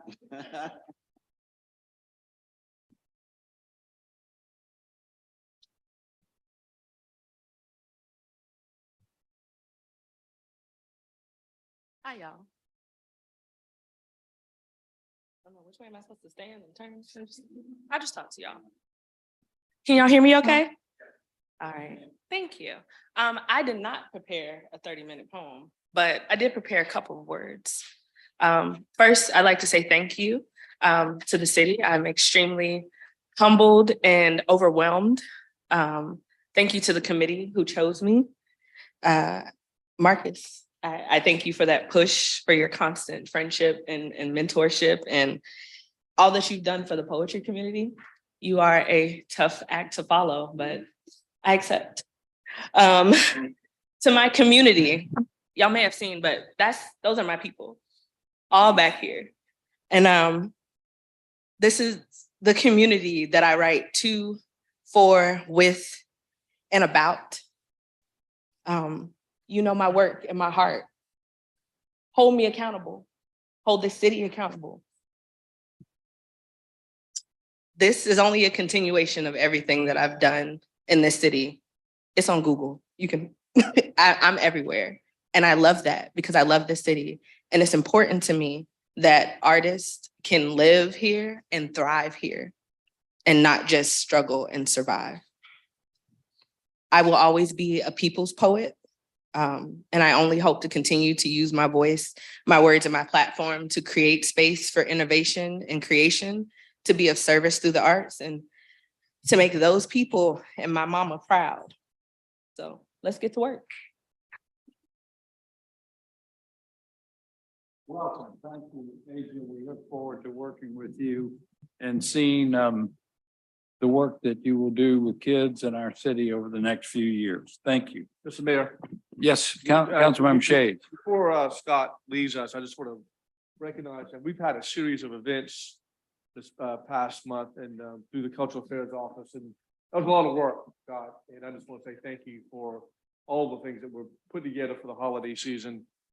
We were at some of those, Mayor, particularly on Sunday. So well done. Thank you. Thank you, Scott. All right, so next up is council communications, a request to amend the City of Charleston Code of Ordinances so the mayor recommends council member appointments to standing committees with the advice and consent of City Council. Councilmember Waring. Thank you, Mr. Mayor. As many times as I've been on this council, I think 11 years. And normally after assignments, there's a little chatter among at least a couple of council members as to what committees they're on. I said it before, we collectively represent the same people that the mayor represents, just by districts, that's all. We ask people to serve them. And if you're fortunate, they give you the privilege to serve them. These seats don't belong to us. When it comes to every major committee in this city, the mayor recommends, frankly, we can recommend, But that person gets appointed as a result of a vote of the whole body, the mayor and council. Planning Commission, the BZA, big bar, the small bar, the History Commission, we can go on and on. But when it comes to the standing committees that we serve on, we have absolutely no say. That's just wrong. We're sent here to work together, not work for anybody in this chamber. We work for the constituents. Council members are not employees of the mayor. Certainly, when we get assigned or appointed and basically told where to serve, we should be asked. And that hadn't always happened. Now, I want to give the mayor credit. We had a pretty good conversation on the ad hoc committee chaired by Councilmember Brady and Councilmember Bowden and Councilmember Saccharin, who's not here. We had a good roundabout discussion on it. But at the end of the day, this is something the entirety of council has to decide upon. Some of us work better with one another than others. We never get that opportunity on the standing committees upon which we serve on. We never have a chance to say, collaborate, because we get assigned. Our ad hoc committee process has been a very good one. As a matter of fact, first time our budget process has been a very good one, Mr. Mayor, and I give you compliments on that. I think the first time I heard that was Councilman Shea, who made mention about an ad hoc process, and you as mayor agreed. And I would say it has benefited well because we come to that committee, I'm gonna use a term from Tiger Woods, with our A game. I think everybody tries to come with an idea, look underneath rocks to try to keep taxes down, and again, come back with the best efforts on behalf of the people we serve. But the last 2 weeks, frankly, Councilmember Seekings came up with, I thought, was a couple of very good ideas when it came to potentially generating additional revenues with low-hanging fruit. I wished I had heard that on the budget ad hoc committee so we could have vetted that out a little bit further. And it was only until last week that I found out that he was, 2 weeks ago, that he was taken off of the committee. That's 13 years experience that was removed from the committee. If you take into account the inflation rate, I think they say the consumer price index this year was 8.7%. Last year, when we gave back the local option sales tax, our taxes actually was less than the year before. I think we have opportunity this year if we were to incorporate some of those ideas. Please don't jump out of your chair. But if we were to incorporate a couple of those good ideas, with watchful eyes, we may be able to do the same thing prayerfully in 2023, reduce people's taxes. And what a wonderful effort that would be on behalf of all the taxpayers in the city of Charleston. And I know I'm gonna get some rocks upside my head on this, because my dad told me never get in an argument with a person or entity that buys ink by the barrels, and that's the newspaper. But when I read the article after our last council meeting on the suggestion that alluded to the suggestion that one of our colleagues, Councilman Seekings, came up with, it was kind of couched in, I'm gonna just say, not the best terms. And that's a shame.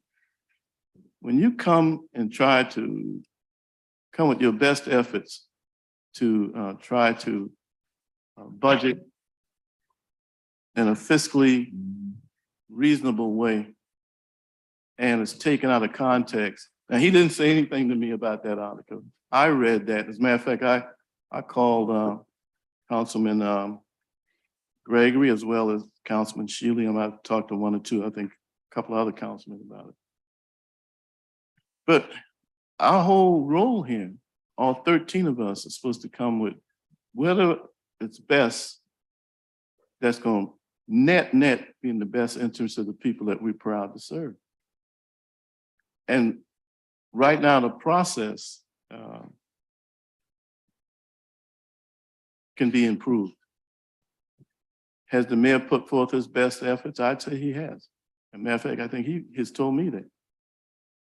But I don't think it's up to one individual. We just got through improving ordinances and changing ordinances and appropriating money by ways and means. And guess how we do that? We do that together. One person doesn't have the right to approve this ways and means agenda. We're getting ready to approve, hopefully, almost a $300 million budget. One person doesn't have the right to approve it. Now, the mayor proposes, we discuss it, and if everybody agrees, it passes. There have been times, Mr. Mayor, you know, when we didn't agree. You proposed the budget, council kicked it around, disagreed, and voted for a budget that council thought would be best for the city, and that was the budget that prevailed. But when we work together, I think I'm proud of what we do collectively for the city. But when we let, frankly, pettiness get in the way of best efforts on behalf of the citizens, then shame on all of us. I'm not saying shame on the individual, I'm saying shame on all of us. I'm including myself in that. So anytime we get a chance to improve upon the process, I think we ought to discuss it seriously, and I hope my effort here tonight is to have a motion on the floor eventually after hearing from my colleagues and vote it up or down.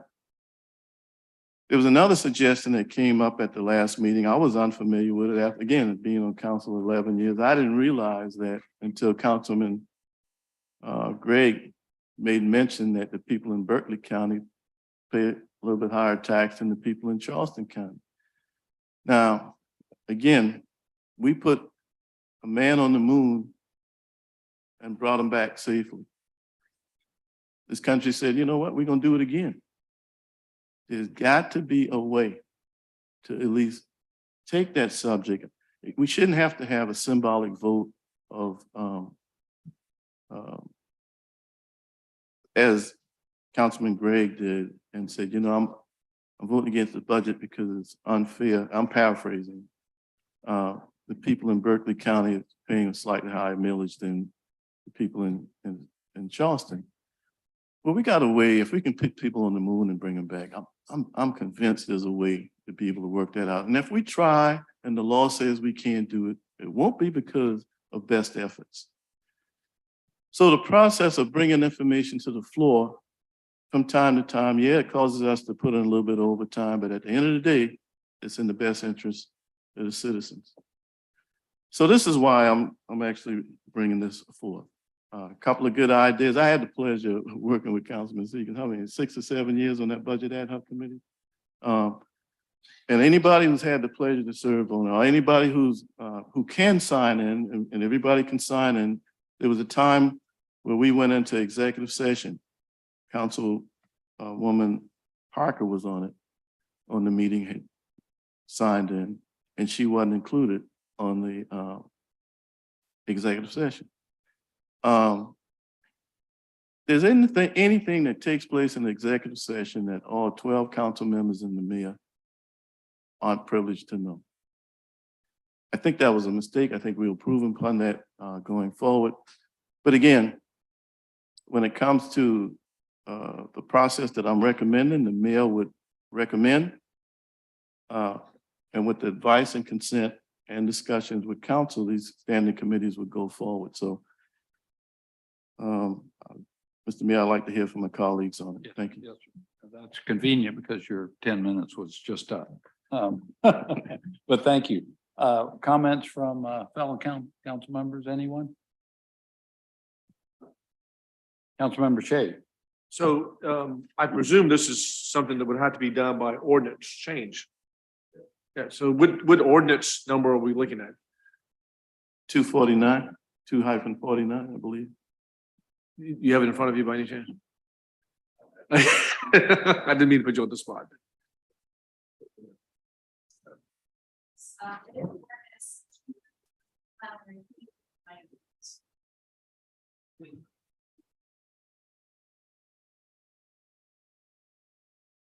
Yes, the mayor's, the ordinance for the mayor, I'm so short, sorry.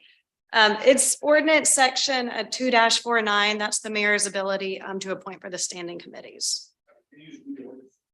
Yes, the mayor at the first meeting of each year during his or her term shall appoint standing committees and shall name the chairperson of each. And in case of a vacancy in any committee or in the chairpersonship of any committee from any cause during his or her term of office, she shall fill such vacancy. The mayor may, from time to time, make such changes in said committees as may be necessary or conducive to the convenience of the members. So if maybe I misheard you, but the mayor has the right to appoint the chair. Yes. And it says the standing committees. Well, shouldn't this be referred for, I mean, I don't know if I'm ready to make the vote on it right now, but I'd like to hear if there's some study that needs to be done about it, or, you know, there's some reason this was done back well before we got involved, and I'm not sure what reason that was, but we have a strong mayor type government. But I mean, I appreciate you bringing it up, Councilmember Waring. I think it's worthy of discussion and what we need to be doing with that. But I don't know if we should vote on it tonight or we should just. I think Councilmember Brady could offer Okay. some insight because we discussed it at our rules committee. Yes, thank you, Mr. Mayor, and thank you, Councilmember Shea, and thank you, Councilmember Waring, for adding this to the agenda. We had a robust discussion on it at the Ad Hoc Rules Committee, and the consensus among the committee was to ask legal to come up with some draft language around what some ordinance language would look like in terms of that the mayor would retain executive power to appoint the committee chairs, or some language around shall recommend. Again, I'm not a lawyer, but getting into that he would be able to retain the executive authority to appoint the chair, vice chair, and the committees, the standing committee members of council for their organization. And that's an important term, as we discussed during the Ad Hoc Rules Committee, that, you know, council in the first meeting of the year, when we go through and we vote for the rules of council and we look at the standing committee appointments, it's actually for the organization of council and how we proceed as a deliberative body. So that was discussed. We did ask legal to come back. However, because the ordinance language is that it has to be adopted at the first meeting, anything that we would adopt going forward would be for after the November election for the seated body that would come in the following January.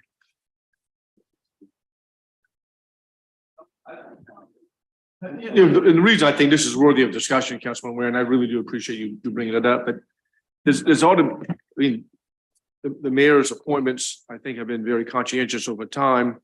But I think there've been improvements from certain things.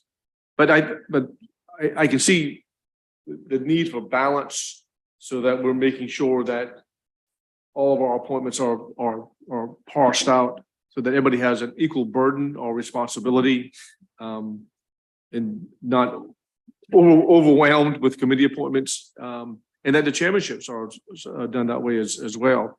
I'm glad to talk about it some more. I'm just not ready to vote on it tonight. I just want to hear some more from our legal department, how we change that. And I don't know why we can't, if we do make a change, why it couldn't go into effect immediately. Yeah, in January. Or if we pass it, it's got to go through a second and third reading, doesn't it? Correct, but it wouldn't be able to pass by the time we had to make it. It would have to go until Councilmember Gregory. Yeah, Mayor. I mean, this is something that I've been thinking about for years. I mean, having served now under 2 administrations, and I think there are very few of us that can say that sitting here. You know, I've experienced less objectivity sometimes in terms of how these appointments are made. And I'm not saying you, Mayor, I mean, I've seen them used to be punitive. And it is possible. And I also think that sometimes there's no consideration of seniority. I think when we have something working and working well on a standing committee, that we should do our best to sort of maintain that. And I'm going to use an example, and I'm going to use the example of the Transportation Committee that Councilman Seekins headed. And just based on my observation of what I consider dramatic changes on that committee in terms of its recommendations, in terms of the accomplishments with Carter, I was a little taken back when that chairmanship was changed, because I thought that we were on a roll, actually. And I raise that just to say that I think sometimes, maybe even inadvertently, it can appear to be punitive. A council member who has served 13 years on this body brings with him a wealth of knowledge that junior, and I use the term junior, council members don't have. I do think that pairing the senior with junior members, maybe as chair, co-chair, is a way to help pass on information, historical information that makes a difference, or should make a difference in many cases, on the positions that we take. So I do think that there is a need for us to look at it and come up with some recommendations to this body, because I have experienced it in a fashion where it was punitive, going from no chairmanships to going from chairmanships to no chairmanships and chairmanships of those committees that are not necessarily standing committees. And the way I reviewed the draft, Mayor, and I just thought that there's some talent for certain one of these standing committees that's missing. I just don't think that we're all the time using our senior folks with the kind of background and what they bring to the table for standing committees, sometimes the way they should be used. And I use transportation as an example because I think it's a good one. I've just not seen in my 14, it'll be 14 years in February for me. In my 14 years where I think that talent and skill and backgrounds, okay, don't seem to necessarily get into the equation or the decision-making. And I'll use again myself as an example. I've been the director of HUD, as you know.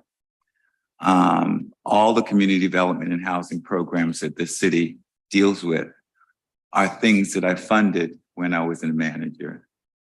But under no circumstances in 14 years have I chaired that committee. Never chaired that committee. And sometimes I think, and again, past administrations, sometimes I think it's by design. Why, I'm not sure. But I feel that my breath alone in the area of housing and community development is really not being used as it could be used. And that's not knocking the current chairman. I'm a member of the committee. Of course, I have the option of making recommendations, et cetera, but that's different from chairing it. So I say all this to say that I think that it is time for us to sort of talk about it, at least have some discussions on it, because I do think that there are ways that we can better utilize the expertise of each council member to go to the appropriate standing committee where they will bring their breath and their skills, okay, to the table. And I just think that that's a consideration that we should start looking into. And I think the only way we can do that is to start now having some discussions on committee appointments as well as chairmen. I mean, we all want to represent the city with our best selves. But sometimes we are not given the opportunity to be able to do that.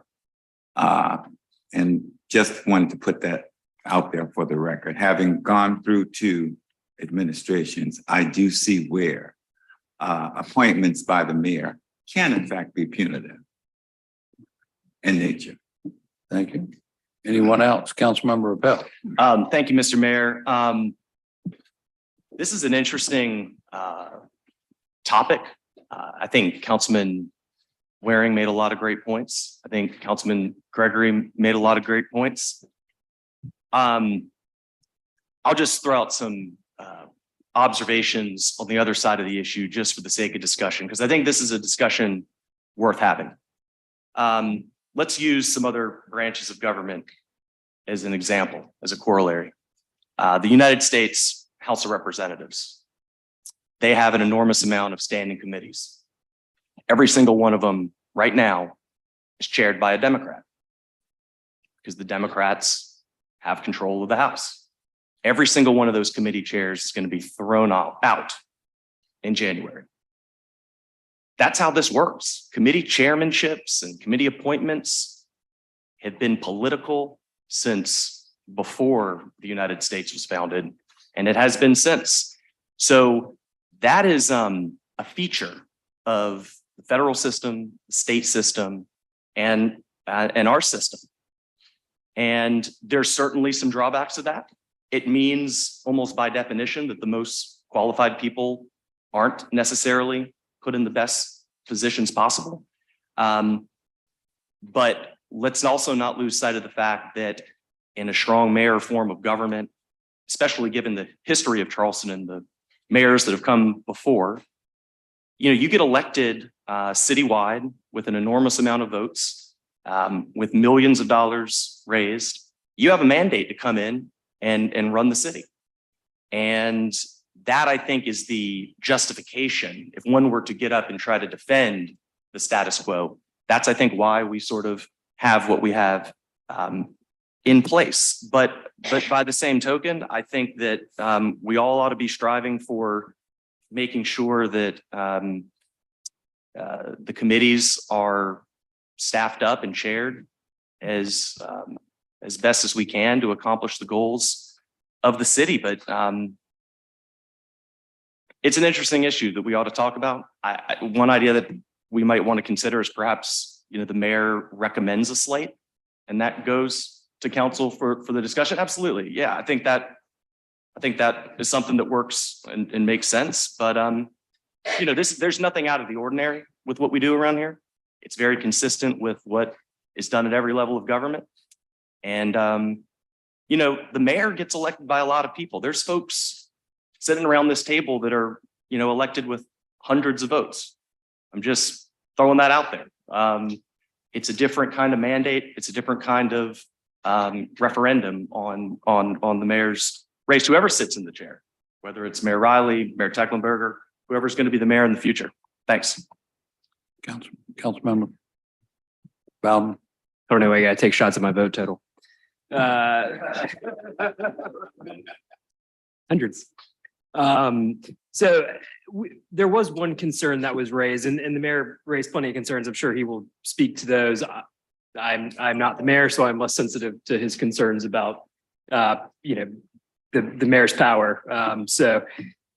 But one good one is that, this change has potential to devolve into a big, sort of power struggle. And I think we talked about that, and there was a pretty good consensus in that meeting that there should be, sort of a fallback, that if there is disagreement, the status quo continues. And I hope I'm right about that, because what the best point I heard, and what I would like to avoid is, I think there should be this check. I think that's a perfectly good thing. I just don't want it to derail the months of work of this council because there is some disagreement. So just wanted to put that out there, that we did consider that particular point, and I think there was some good agreement that everybody wants to avoid that. Councilmember Shealy. Thank you, Mr. Mayor. And I'm hearing Councilman Appel say that, the mayor's elected by a lot of people, and we're talking about party lines, things like this. And, collectively, we are all elected by a lot of people. We represent the same people as the mayor. From a personal opinion, I see a lot more benefit in us discussing these committees collectively, as I do. There's a whole lot more benefit, I think, than there are negatives to this in my mind. We don't vote down party lines. There's nothing that comes up on city council that's ever Democrat, or I don't think any vote we've taken this year, I don't think you can say, man, the Democrats got that or the Republicans got that. We just don't vote that way. And I think we've got a strong council in that. I think everybody on this council is in it for the right reasons. And we've got strong people on here. We've got very intelligent and thoughtful people on here. And I only see benefits to having us have that input in our committees. So thank you. Thank you. Councilmember Parker. Thank you, Mr. Mayor. Are we going to make a motion on the floor tonight, or should I continue conversation? I really want to hear from my colleagues before making a motion. Gotcha. I don't know why we would not consider this. I mean, it makes perfect sense. Everything else comes before council. This seems like, why wouldn't we? If you look at the draft that we just received, one thing I like to point out is, when you look at some of the spaces and places where we put some committee members, let's say Public Works, we have 1, 2, 3, 4 from West Ashley, 1 downtown, and we'll say half of James Island. I don't know if that's a full representation of the city and how we should be handling infrastructure, flooding, things like that. Public safety, 1, 2 from West Ashley, 2 from downtown. No other part of the city is represented on that committee. I can keep going, but I think you get what I'm getting on, that's where I'm going with this. There's no doubt that my time coming on to this council, there could definitely have been, I'm on small claims. We have 5 attorneys here. I have no idea why I would be on the small claims committee, but I am. I don't see any reason not to do this. So unless someone can convince me otherwise, I would absolutely suggest that these recommendations and appointments come to council. Thank you. Councilmember Seeky. Just briefly, I think just procedurally, I just have a question for our legal counsel, if you don't mind. I went back, I've got 2-49 in front of me. It seems like some tailoring of the language could make it so it becomes a recommendation with advice and consent of council. And I do believe that the way that 2-49 is drafted, the recommendations come in January, but there can always be adjustments and amendments. So I don't think we're slated in and locked in if we miss the first or second week in January. I just think procedurally, there's some room to move in there, right? you could draft it. So if we give it 3 readings, we can come back and revisit this. I mean, what I think it would depend on exactly on the wording of the ordinance. And so if we're directed to incorporate that wording, that is a possibility. Yeah, that's what I thought. I mean, and the way it's worded now, I mean, you can make adjustments to it anytime. And the Correct, mayor- but it would the ma- still need the 3 readings. Yeah, right. No, I get that. I mean, just thinking procedurally, what we're doing to ourselves, are we locking ourselves into waiting a year like we did when we redistricted, or are we giving ourselves some flexibility to do what Councilmember Waring has suggested with the recommendation for the mayor with the advice and consent of council? If we don't make the deadline of the first meeting in January, we haven't missed it by a year, depending on how you draft it. It's kind of the point I'm making here. Yes, Councilmember. Okay, thank you. Anybody else who hasn't been heard yet? Councilmember Gregory? Yes, Mr. Mayor, I'd just like to sort of clarify a few things. First of all, we are nonpartisan, just to be clear. We're a nonpartisan body. That's a different question. Okay. Councilmember Gregory has the Okay. floor. All right. We're a nonpartisan body, okay? And that was done intentionally. The second thing is strong mayor form of government. What does that mean? Okay. What that means is the mayor runs the city. Okay. As a result of the power given to him by this body, all power of this city lies in council, of which the mayor is also a member of council. Just so we're clear when we talk strong mayor form of government and what that means. Okay, that means he runs the city under the direction of this body. We report to the people. The mayor reports to us. Just so that we're clear, structurally, when we talk strong mayor form of governments, because sometimes when I hear it, I think that people are saying that means that we report to him. And that is not the case. I've said that before, and there is a provision, I'll find the provision in the rule, okay, that clearly says all power lies in this body that represents all the people collectively, thank you, Mr. Shealy, okay, of this city. Just wanted to make that clear because I think this is the second time that I've heard a misconception, at least in my opinion, of what a strong mayor form of government means. If we didn't have a strong mayor form of government, then we would have a city manager. Just so that we're clear. And if we get a city manager, we no longer have a strong mayor form of government. That's the distinction. He runs it, the city. Okay? Just wanted to make that a part of the record so that everybody's clear on that. Thank you. Thank you. It's in the rule. All power. Okay. Thank you, Mr. Mayor. All right. Thank you. Councilmember Parker.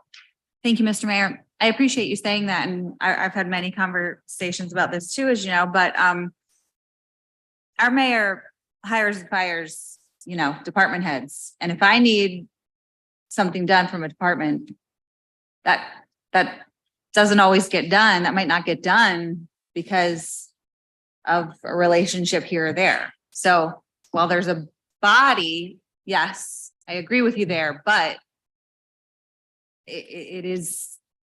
this past year I've learned, it's his city, he runs it. I saw that with the budget process. So it's not that I don't disagree with you. I agree, but I also see it from a different, perspective as well. Councilmember Gregg. Yes, my experience with staff that the mayor hires, it's a little different from yours. Okay, I don't seem to get that kind of problem with the mayor and staff. We may not necessarily agree, and I may not necessarily get what I want, okay? But there is discussion with the mayor and whatever appropriate department head. And most of the time, they're quite accommodating to me. So maybe it's my seniority, I don't know, okay? I don't know. Maybe it's the gray hair. Okay? But I don't have the same problem with that. All right. Well, I don't think that was the Council- question. It was Councilmember just that Waring, It's a strong mayor form. Councilmember Waring had his hand up next. Thank you, Mr. Mayor. I thank all our colleagues for sharing their best thoughts. Councilmember Appel, I agree with you. But if you were to take your thought and go a step further, when the election is held, all the chairpersons are thrown out, the new chairpersons get selected by their colleagues and from their party, not from the president. So again, I think you're kind of making my point a little bit. It's the colleagues, collaboration among colleagues. And the mayor is also a member of this council. He's one of the colleagues. My suggestion is for the mayor to recommend we discuss it with advice and consent of council. That's all I'm saying. Now, the only reason we're talking about this tonight is because I had the ability as a council member to call the clerk and add this to the agenda. Our ad hoc committee met in July on another issue that Councilmember Bowden brought up about, ordinances that comes from council that came here too fast. And we needed more time. That's why the ad hoc committee was pulled together. And Councilmember Bowden was right. And we've got a recommendation that I think makes sense that's coming forward. Since that ad hoc committee was meeting on the rules, I brought this forward in July. I also brought forward a suggestion that we beef up our conflict of interest rules. The ad hoc committee met again in September. I brought up those same two suggestions again. The ad hoc committee met last week. I brought it up in an effort to have it come before council. And the process wouldn't allow it to come to council from the ad hoc committee. Because it wasn't advertised on the agenda. In my opinion, I thought it was old business. We had discussed it in July. We discussed it in September. We discussed it again in December. The mayor had staff do some research on how other cities do it, and they reported in December. But when I asked for it to come, actually it was Councilmember Bowden that made mention about bringing it forward to council, and then a point of order came and said it wasn't advertised in the opinion of the chair, which is his right. The chair said, the mayor brought a point of order that it wasn't advertised. The chair heard from me, and I said it should be allowed on the old business. And in the opinion of the chair, the ruling was, since it wasn't advertised, it couldn't come forward to council. But I had already called Madam Clerk, and she already had it on the agenda, or we wouldn't be having this discussion today. So in my opinion, politics, had I not called the clerk, we wouldn't be talking about this today. Now, on the other side of this, I actually think we'll be better. I think we're all going to be better as a result of having that discussion on what committee, what talents can be brought from an individual standpoint, from diversity, making sure every portion of the city hopefully is covered. It was a great point, Councilmember Parker, you brought out. I didn't even think about that portion, so she just made it just now. But it's kind of like the birthing process. Birthing process is a struggle. But when that baby comes into the world, who is not happy in celebrating that birth?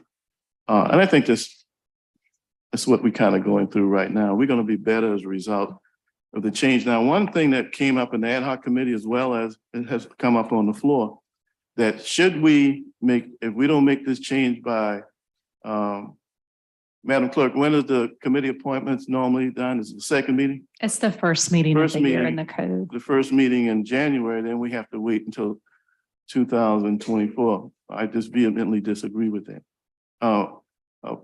A quorum of this council, a majority of the quorum of this council can change any ordinance in this city. So this piece about it have to wait until the next 12 months and the next election cycle, that's created. That's not the reality of what our rules allow. So that being said, I'd like to make the motion, Mr. Mayor, that we send this, these recommendations for this change for our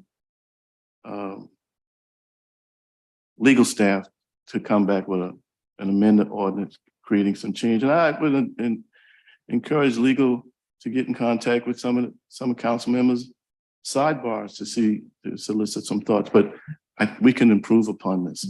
Thank you. We have a motion on the floor. Is there a second?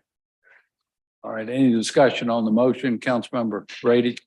Yes, thank you, Mr. Mayor. My mom always said, if I didn't have anything nice to say, I shouldn't say it at all. And also that I have two ears and one mouth for a reason. That didn't always come into force, of course. But I did want to mention to Councilmember Waring's point, in the committee, in a deliberative process, things are not always immediate.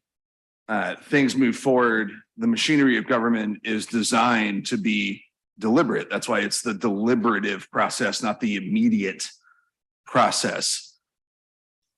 The Ad hoc Rules Committee heard this very point several weeks ago and made a recommendation that legal come up with language. I mean, this was heard in an ad hoc committee on which other members of this council serve. This has been part of the process.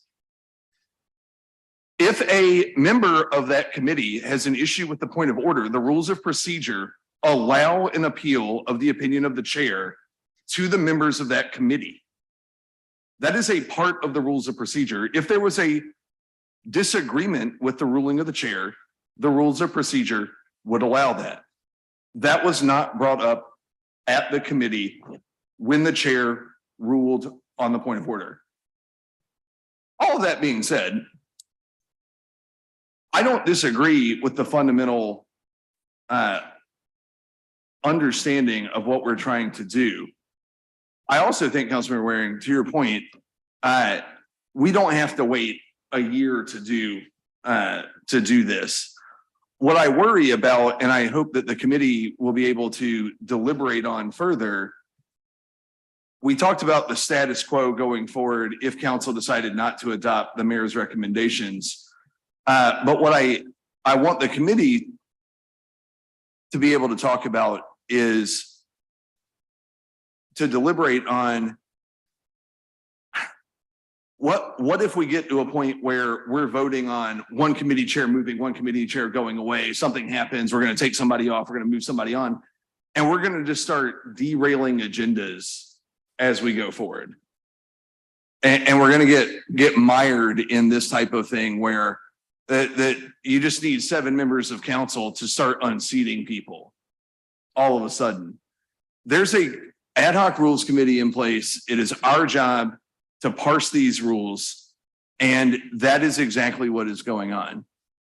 So I would ask that we defer the motion that is currently on the floor, let the ad hoc rules committee deal with it, let legal come back with the language that we asked them to do at the last meeting. This just happened. We've asked them to do that. Let us move forward with that process, and I would ask my colleagues to go forward with that. Thank you very much. Mr. Mayor, I'd like to address my colleague. Councilmember Waring. Thank you, Mr. Mayor.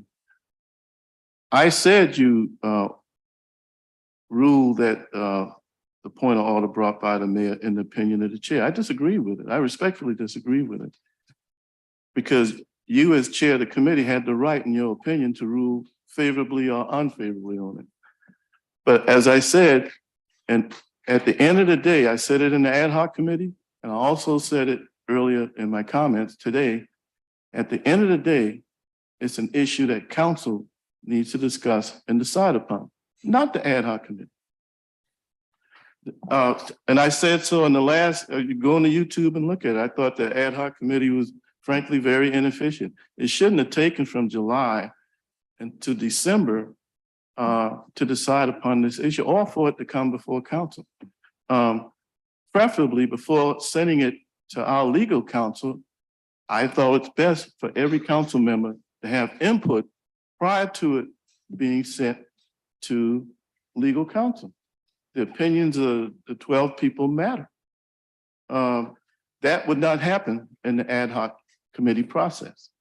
So you and I just have a disagreement on the efficiency of that ad hoc committee process. I appreciate the comments that our council member were allowed to do today. And I do believe sending it to our legal counsel, now that they have heard all comments, all who were willing to comment, and the fruitful comments, both for and against, I think the legal staff can come up with something that we all can be proud of. Thank you, Mr. Mayor. Let's return to the motion on the floor. Councilmember Waring made a motion that was seconded. Councilmember Brady made a motion to defer, did you not? Did anyone second? Hearing none, would like to take action on the motion that's on the floor. Any further discussion? I think it was for legal counsel to make a recommendation and bring it back to this body. If they would bring it back by January, let me add that part. We talked about inefficiencies of ad hoc. I hope we can get it back. I don't think it'll take them a long time. Thank you, Mr. Mayor. I'd request a roll call vote. Sir? Roll call. I request a roll call vote. Okay. All in favor, please. Well, we'll have a roll call. Mitchell, did you? I think. I'm not. Mitchell. Any other comment? Yes, I wasn't going to say anything about this. I know I've been on this council a while.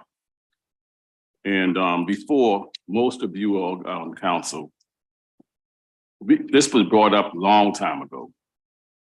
And we, at that time, even under Mayor Riley's time, we sent 2 council members to the state, to the Attorney General's office. And just to get some ruling and some information because of the form of government that we have. And because we had some things going on. And he stated at the time in Columbia that we have the mayor council form of government that was given to the mayor by the previous council. And that's the council that been in place that I took place of the one that left. And he said any change that can be changed by 7 votes by the council at any time. But when you're doing those things, if you want to change it, you have to spell out what change that you want to do to be voted on.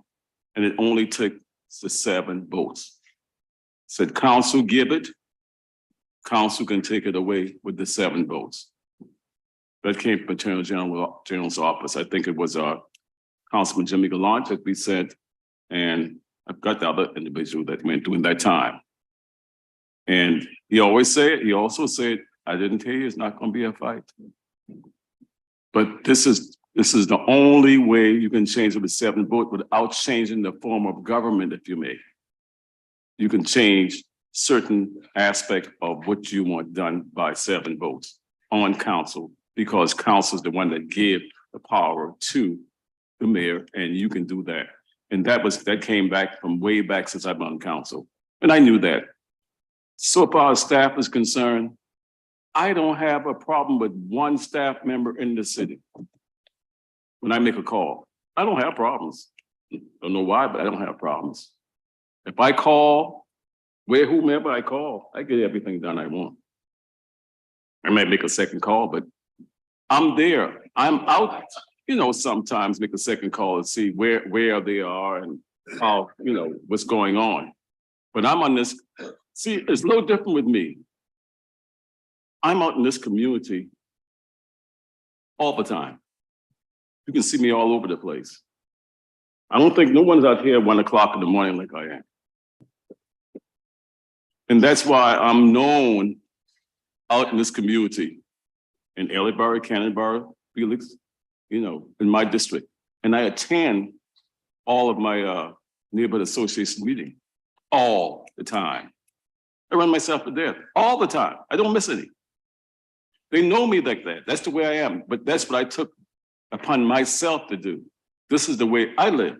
I'm not asking anybody to do what I do, but this is what I do. So that's why I'm known by all my neighborhood association presidents. They'll tell you right now, oh, we can always count on Councilman Mitchell's always there. I'm there to hear what's going on, to give them information. If they ask me to do something or you want to bring something on the council, I say, okay, you want me to bring it up? Then I want to see you back there behind me. They'll come. So with all these, what's going on, I understand fully what my colleagues are talking about. Wherever they put, I don't have a problem. I'm going to serve in whatever capacity that I get into, the best of my ability. If I feel like I can't handle it, I'll go back and say, look, let me get this up and let someone else to take it, and I'll be the assistant, I'll be the co-chair, or whatever the case may be, But I work pretty hard. Don't know it all, but I know a lot. I might not say a lot, but don't think I don't know it. I just didn't sit here almost 20 years with nothing. So it's we just have to come together. And if we want to make changes, we can make changes together, but we don't have to blow it out of proportion either. I just got a problem with this causing problem when we can do it differently, Because I can go to the mayor right now and say, Mayor, I don't think that's going to work. I don't think it's going to happen, And I can't do this. I can't support that. I can't do this. And I'll go to him personally and tell him. I'll tell him on the council floor, it doesn't bother me. Because when I feel that I'm doing what's right, you can say whatever you want to say. Because I'm not here to hurt anyone. And if someone asks me a question, I'm going to ask them, you sure you want me to answer? Because I'm going to give you my answer. You might not agree with it, but I'm going to give you my answer. And I can explain to you why I do it. And that's just the way I live. And I carry myself that way. Even Councilman Pell came and asked me one time, you remember? He said, Councilman, you have a problem? I said, yes, I do. Do not ask me a question if you don't want me to answer it. And I did. He'll tell you I did it. You asked me, and did I say it? He said, why? I said, nobody knows it all. I don't. That's just me. And it's nothing personal. I don't get angry about it, but I'm going to let you know. But of all that, we still can conversate. It's nothing personal. There's no personal agenda. I don't have personal agendas. You will find I do not. I'll sit here all night long and just look at everyone when they're talking all these things and look at it and say, well, they're going to shut their mouth up. This, and I'd be sitting right here, I'd be saying it. I've been on this council, I said, I've been on here probably a little too long. But that's what I'd be saying, be talk. Go back around and say the same thing somebody else said. I don't believe repeating what someone else is saying. Let's prolong information. Say what you have to say, mean what you want to say, and just get it done, then you move on. That's the way I learned. Maybe old school, but that's the way I learned. So whatever they want to do, we want to make changes. We can come together and sit down and have a meeting and talk about it, talk to the mayor about it, but this is the form of government we have. So we can make the changes, sure changes can be made, but we can do it intelligently too. Because people are watching. And I'm not here to look like a clown for no one. So that's all I'm going to say. But if the changes will be made, it can be changed with the 7 votes. That's just the law. And that came from the Attorney General's office a long time ago. Anything you want to change. Mount Pleasant did it. And I spoke to some of the, not Mount Pleasant, Isle of Palms. I spoke to the council members over there one time. They took some of the powers and put it back in council hands. It could be done. And you wouldn't have to go through all this, but you got to make sure what you want done. And your colleagues won't have to go along with it. And that's what it is. Thank you. All right. Anyone else would like to be heard? Councilmember Parker. Thank you, Mr. Mayor. Just quickly, because that felt like an insinuation. I work hard for my community. That's not what that meant. So don't take what I said about department heads or anything like that. That was specific to the mayor is in charge of these department heads. I'm not sitting over here saying I have a problem either, and I do work hard for my community. So I just want to make that point. Mayor, excuse me, but I was talking in personally. I was talking in general. When you see me speak, I speak in general terms. And I talk about, I'm talking about what, except Councilman Pell, but when I was speaking, I'm speaking about here, myself. I can't speak for you. No, I don't do that. I don't do big, I'm speaking about myself, what I do. What you do is what you do. What I do is what I do. And I'm not asking you to do what I do. And you surely gonna ask me to do what you do. No, because that's just the way it is. This is the way you live, you know, because we don't live in the same place and we don't wear the same shoes. Would anyone else like to be heard? Let's call the question. I request a roll call. Councilmember Gregg. The motion. Yes, the motion is to send the recommendation to legal staff and report back by January. Councilmember Shealy. And Councilmember Saccharin is absent. Councilmember Mitchell. Councilmember Brady. Nay. Councilmember Gregory. Councilmember Waring. Councilmember Seekings. Councilmember Shade. Councilmember Bowden. Councilmember Appel. Councilmember Parker. Aye. Mayor Tecklenburg. Nay. And for the record, I would like to just explain my vote. I'm allowed to do that. And let me say that I feel that we all work for our citizens, council and the mayor. Part of my job is to administer the policies and the ordinances that we enact. So it's absolutely right. Y'all, we passed something by 7 votes. I'm going to do my best job to administer it. That's my part of my job.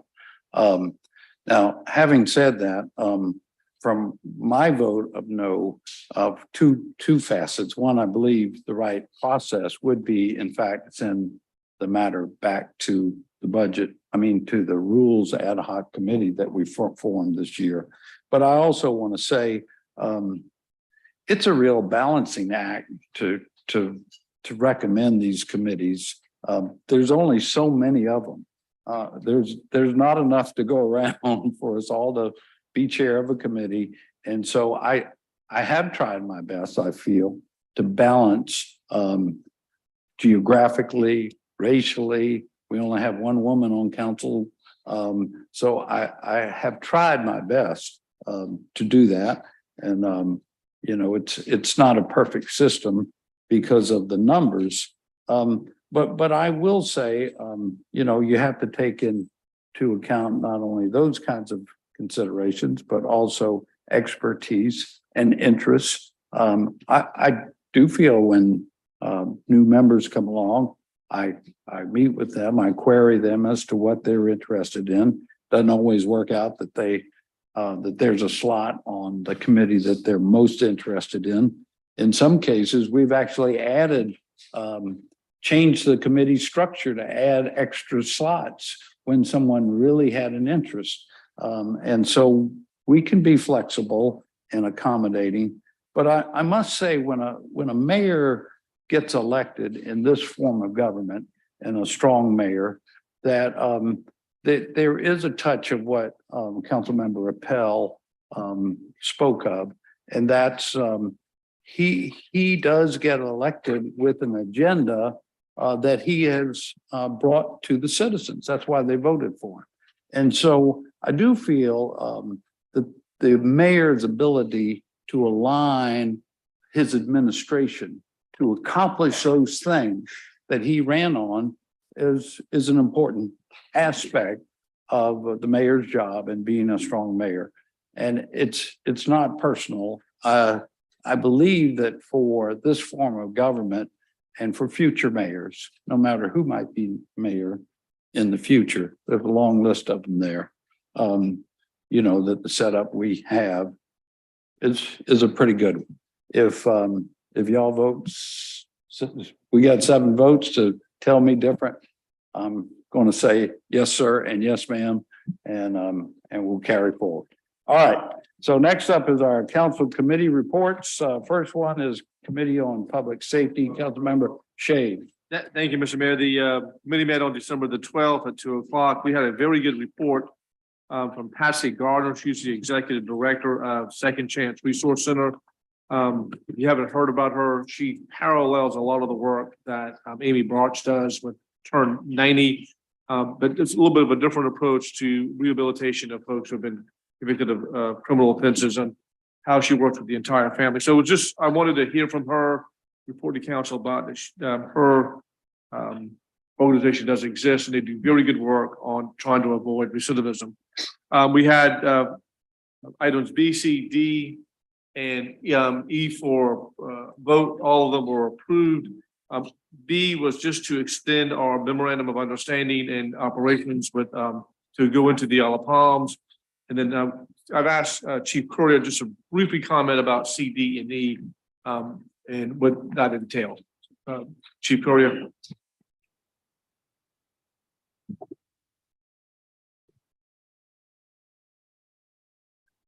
Good evening. For those 3 items that were on the public safety agenda, they're all for donations of self-contained breathing apparatus that the fire department uses. By way of explanation, those are the cylinders, the harnesses, and the masks that you often see firefighters wearing so they can have fresh air as they go into atmospheres that are immediately dangerous to life and health. So the lifespan on that equipment is 15 years. Most of the Charleston Fire Department's equipment was expiring at the end of this month. The purchase was made after the Sofa Superstore fire. It necessitated us moving to an entire change out of self-contained breathing apparatus for the department. Most of that equipment will be deadlined, but there is enough left for us to assist area fire departments. So if the donations are approved, we'll be able to donate equipment to 7 Berkeley County fire departments. We'll be able to donate equipment to the Somerville Fire Department. I think the most interesting donation is to the Charleston County School District. And we are working with them to develop and to move forward with a high school fire academy concept at St. John's High School. And what that will do is we'll take students from the area, not solely contained to St. John's High School, and it will train them for 2 years to be firefighters. So if we can donate this equipment to them, it allows the students to have a much more realistic learning experience. Charleston Fire Department will partner with the school district to make this happen, to provide instructors, and most importantly, it sets the stage for us to hire local talent. And if we can hire local talent, the theory is they'll stay local, they'll stay home. We'll be able to better diversify the department from people that we hire within Charleston. I'm happy to take any questions. Thank you, Chief. I just thought it was important for the whole council to hear that part of the report, because I know we've been having discussions about hiring, community reach out, which is a wonderful tool if we can hire locally and keep some of these young people, get them interested in working for the fire department. Thank you, Chief. Yes. So I'll move for approval of the those items that require a vote. Any discussion? All in favor, please say aye. Who was the second? Second, I'll second it. What was that? Oh, okay. Any opposed? The ayes have it. Next up, our joint committee on recreation. I would move for Special approval. Facilities, Councilmember Shealy. Thank you, Mr. Mayor. Am I out of order? No, I was moving for approval and noting that item B was deferred on the agenda to adopt the report. Okay. All right, very good. Thank you. All right, well, there was a joint meeting of the Special Facilities and Committee on Recreation yesterday at 2:00. Matt Froelich introduced Romaine Hayward, who has been working for the city for several years, but's now been promoted to Special Facilities Director. And as you mentioned, we deferred voting on an ordinance to move the municipal golf course from the Recreation Department to Special Facilities Division of Budget, Finance, and Revenue Collections. And we'll plan on having another meeting probably in January to discuss that ordinance once again. But also, Boeing has made a significant donation to the South Carolina Aquarium for their learning labs. They've donated $2 million, and both committees unanimously agreed to include the words "the South Carolina Aquarium Learning Labs sponsored by Boeing" in the naming and signage for those programs. I think most of you know that the aquarium has a program for kindergarten through 12th grade.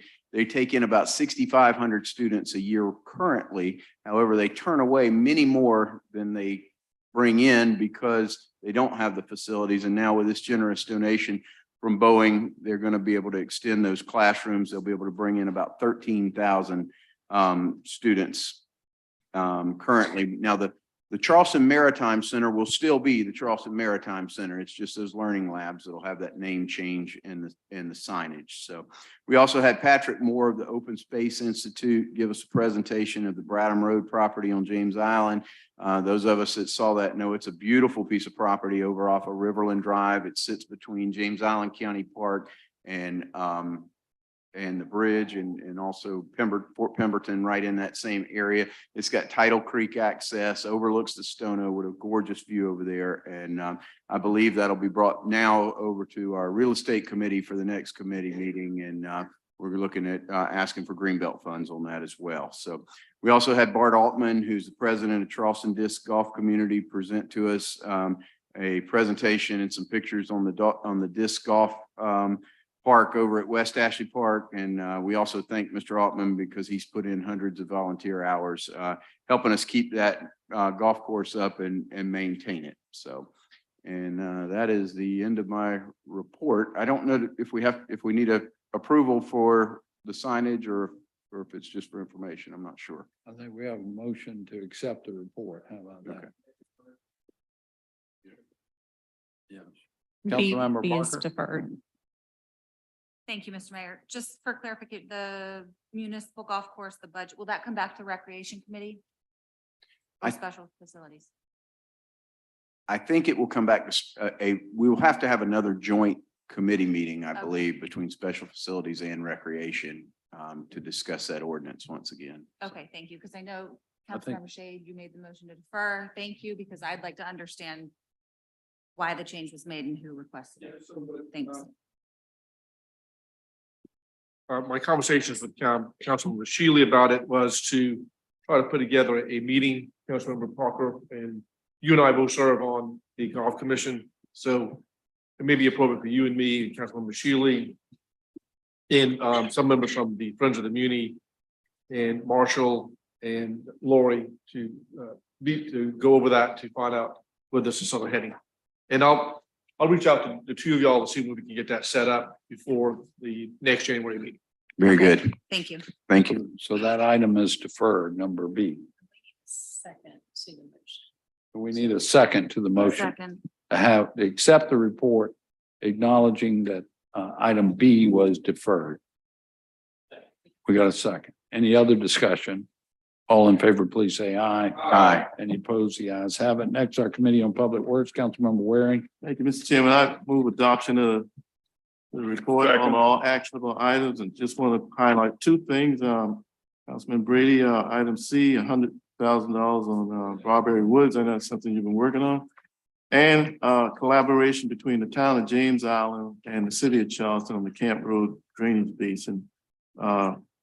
roughly 64, 36, let's call it. But the important thing is collaboration between the town of James Island and the city on the drainage project. With that, I move the adoption. All right, any discussion?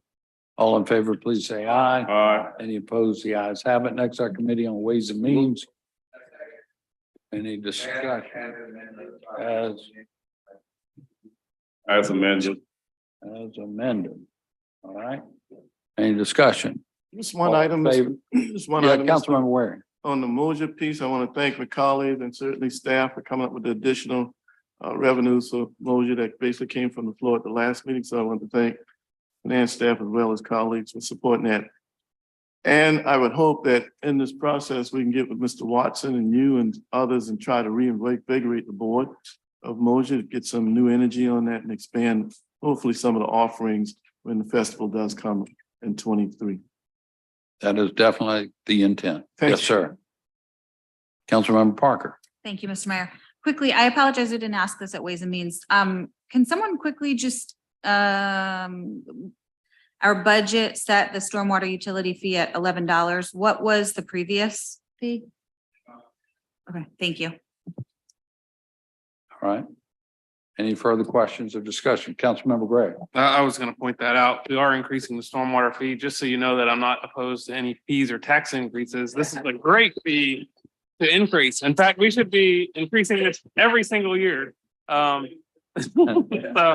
I would just like to point out that I'm very much in favor of increasing our stormwater fee on a regular basis, indexed to inflation or something like that.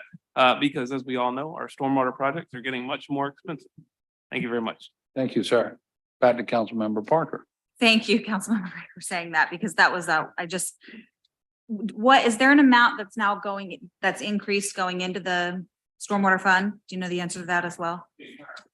Well, okay, but to the small allocations, the budget, things like that, has that increased at all?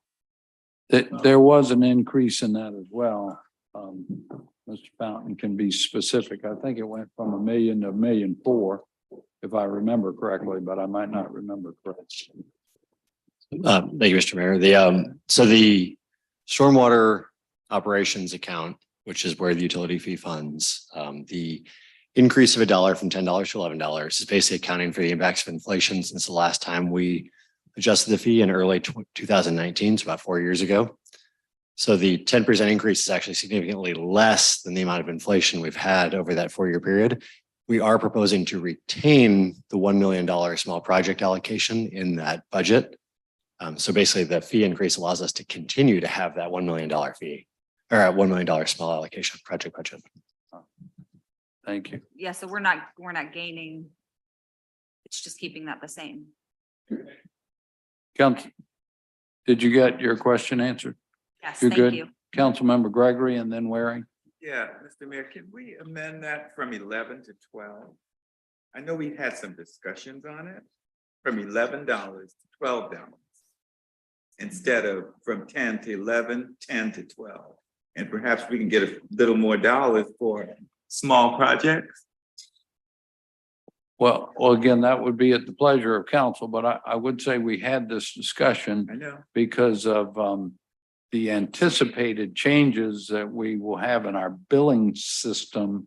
We wanted to see how much income we would garner from that next year before we raise the rate any more. That was the thinking at least, but again, 7 votes will get you there. I recall that, Mayor. Yeah. I'll take it off. All right. We did have that discussion. Yes, sir. Thank you. Councilmember Waring. On similar lines, we all know we're behind the 8 ball when it comes to revenues. And you're right, Councilman Greg, on needing monies for stormwater. I mean, we just need more funds. We do. But anyway, I would, if it made it onto the floor, I would vote to go to 12. But anyway. All right. All right. Any further questions, comments? All in favor, please say aye. Aye. Any opposed? The ayes have it. Next up is bill for third Move to reading. take 1 and 2 together. We got 1 and 2 together. We got a second on that? All right. Any discussion? All in favor, please say aye. Any opposed? The Nay. ayes have it. Want to take a roll call just so we're clear on. All right, this is for items L1 and L2. Councilmember Gregg. Hold on one moment. Councilmember Shealy. Councilmember Saccharin is absent. Councilmember Mitchell. Councilmember Brady. Councilmember Gregory. Councilmember Waring. Councilmember Seekings. Councilmember Shade. Councilmember Bowden. Councilmember Appel. Councilmember Parker. Nay. Mayor Tecklenburg. Aye. The motion carries. All right. Next is our bills up for second reading. No, just so we were clear, that was just to take 1 and 2 together. That's correct. So the motion was to actually take them together, then we would need to discuss and vote. This is a point of order. Oh, I thought the motion was to approve both together. But just to make double sure, we can vote again to actually approve bills L1 and 2. So is there a separate motion to approve 1 and 2? If that was a different motion? Okay, Second. All right. All in favor, please say aye. Those opposed? and are they the same nays as They're- before? they're- All right, they're so the same. that's Councilmember Gregg, Councilmember Seekings, Councilmember Parker. Right. Okay, thank you. Great, thank you. All right, now the bill's up for second reading. We have 7 items, I believe, before us. I would move to take 1 through 4 dealing with the budget together, just if there's any comments coming with those. To take 1 through Second. 4 together. All in favor of taking them together, say aye. Aye. Any opposed? Now, do we have a motion to approve 1 through 4? Second. Yeah. All right, any discussion? I do. Councilmember Waring. Can we get, Mr. Carnsworth to come to the microphone? My understanding that the monies to help improve some of the gateways and beautification in West Ashley was in his budget. Well, let me get Ms. Wharton to come forward. I just want to know what is the amount that'll be coming forward. Try help improve the gateways into West Ashley, some of them.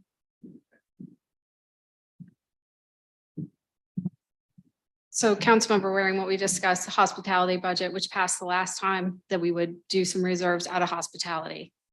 Do you have an amount? I don't, because we're getting information together for scope and all of that for the amount. Okay. And then we will bring it to you to discuss. So that'll happen in January sometime. January, February, that's okay. Okay, that's good, but let me tell you why that's so important. We voted unanimous to fix the low battery wall, even to the tune of issuing a bond. And this budget is I said Meeting Street last meeting, but it was actually Market Street. To improve the streetscapes in Market Street. In this budget, it's in excess of $3 million. When it comes to improving and revitalizing West Ashley, when it comes to Spring Fishburne, September Clark, that's a $200 million, in this case, drainage project. But when it comes to improving areas west of the peninsula, we have the representation, but where's the beef? Where's the money? Okay? And that's not our constituents' fault, that's our fault. Okay? So I would hope when the adjustments are made, Mr. Mayor, I know you agree with this. I do. But we have worked on a lot of things. But if I were to say, how much money do we have to improve the look coming into West Ashley, improving some of those key intersections with proper landscaping, coming in from 17, up by Bees Ferry Road and all of that stuff, coming in from Old Ashley River Bridge, the North Bridge, all of that. Again, key intersections. We really need some serious dollars to do that. I mean, token money ain't getting it. So I look forward to, I know we have to look on the rock sometimes, but we got experience doing that, right? That's right. Thank you, Mr. Mayor. Yes, sir. Any further comments? Councilmember Shealy and then Gray. Thank you, Mr. Mayor. You know, the Ways and Means Committee meeting a couple weeks ago, I was kind of quiet. But I was listening to Councilman Seekings very closely and his ideas around the revenue side of our budget. And you know, just like others, I was wishing I had heard that maybe a little earlier. But I've had 2 weeks to think about it. I think he's absolutely right. The millage increase affects everyone, first of all, and it, you know, with 8 million tourists, 150,000 constituents, there may be a better way to balance the revenue side of this budget rather than the millage increase. And he suggested raising the transient fees or parking garage fees from $18 a day to $27 a day, or an average ticket price $8 to a little over $12, I think, would raise, I think he said, additional $4.9 million in doing that. He talked about the hotel parking fees increasing from $20 to $30, giving us an additional $1.5 million. And in doing that, those two things, I think it brought an equivalent of 3.86 mils. And I feel like we need to do this. He only made it as a suggestion of the parking violation fines of $14, but I think that that's a great idea as well. On here, I don't know if any of you have ever received a parking citation from another municipality, but I've got a child that's 16 years old with a car registered in my name, and I will assure you that the beach communities do not charge $14 for a parking violation. I have received them in myself, so I just say that I'm in support of Councilman Seeking's ideas of generating revenue from transient parking and hotel parking. And, you know, I think after being able to have 2 weeks to sit and think about this, I think it will work. I know it'll work. I just don't think we should be making a call on having a millage increase when we've got another option to raise the revenue funds. So I'm kind of supporting his idea in this. So thank you. All right, Councilmember Gray. Thank you, Mr. Mayor. Well, Councilman Shealy said a lot of what I said, so I'm going to try to cut my notes short here. You know, it is great to be the #1 city in the world, or whatever superlative we're enjoying right now on tourist magazines. Councilman Shealy, you mentioned 8 million people per year come to visit the peninsula.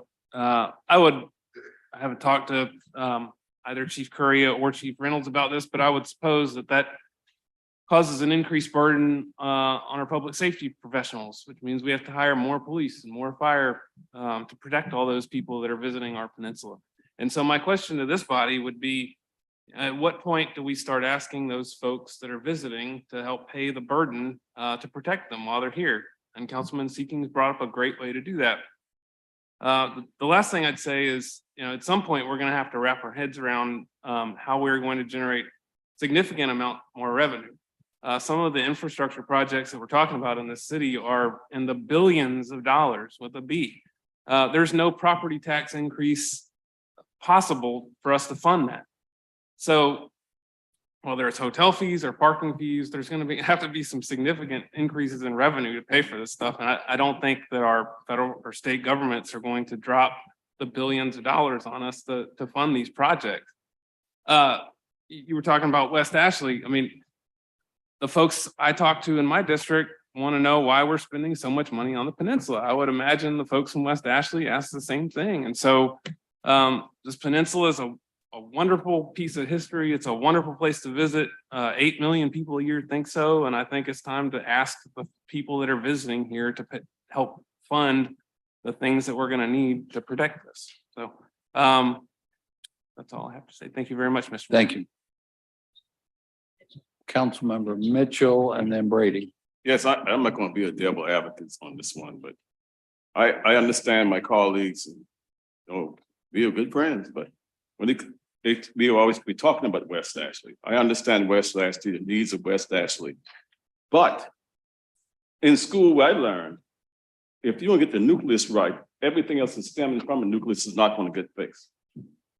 The peninsula is not straight yet. When we talk about flooding and everything else, it was doing that ever since I knew myself.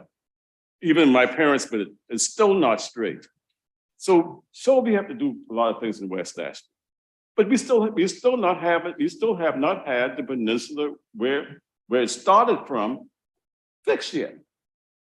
So if you got a nucleus, when you say the nucleus, if the nucleus is not right, and you stemming from a nucleus is not correct, outside of it is not going to be correct. It's not going to get fixed. You know, maybe I went to the wrong school or something, but you know, this is the way I look at things. And you know, traveling around here, I grew up here. This is my home. I left here and went to New York and came back and all this kind of things. But we were flooding ever since I knew myself. Going to school in the flood. And still doing the same thing. My kids went to school in the flood because they couldn't stay home. But it's still flooding as we talking about now. We still need money to get this peninsula squared away. So we're still working in West Ashley. We're not saying we're not giving nothing to West Ashley, but we are talking about, oh, West Ashley, West Ashley's a stepchild. No, it's not. West Ashley is still going to get some of the things that they need, but we still have to get the peninsula right, because if we don't have it right here, it's not going to be right over there. The same way when you're talking about different crime, you say, okay, we got to get crime straight in the peninsula. If you don't get it straight here, what's going to spill over into James Island, spill over into Johns Island, spill over into West Ashley. So you have to get your nucleus squared away halfway decent. It's not going to be fixed that it's not going to have any problems at all. But you got to get it squared away, and everything else going to fall in place. You know, and see, this is the way I look at things, and this is the way I see it. You know, people might say, "Oh, Mitch is spinning his head, talking crazy," but this, you have to get your nucleus right, even in your home too. If you don't get your home right there, how are you going to text somebody else and tell them how to fix theirs? So the nucleus have to get fixed. And we know the West Ashley is there, need a problem. But before West Ashley was there, where was it? The nucleus was right here, because that was Charleston County, before we annexed into all these different areas. So we have spread ourselves so far. We did it. Annex, we did it. Until before we fixed it, we had the problems right here. So now what now? It's coming back to bite us, and now, you know, this is what's happening. It's going to take time. It's going to take a lot of money. And even with Councilman Masikin, I said, yes, we got to work on that. I don't mind working on that. But I believe in putting something in place. When you pass a budget, you got to make sure that budget is stabilized. What he is proposing, I said it last time, they need to look at it, and if they can put it in place, maybe there'd be some more money in the hopper. But if you put that there in place just to pass your budget, and if something happened, as the COVID right now is escalating again, and something happened, then what's going to happen to your budget? Because that's not something that's permanent in place that's going to solve your problem. I don't want to raise taxes on me. I pay enough taxes as it is now on King Street. But this is what I'm looking at. I'm looking at something, you put something in place that's going to be stabilized, going to be permanent.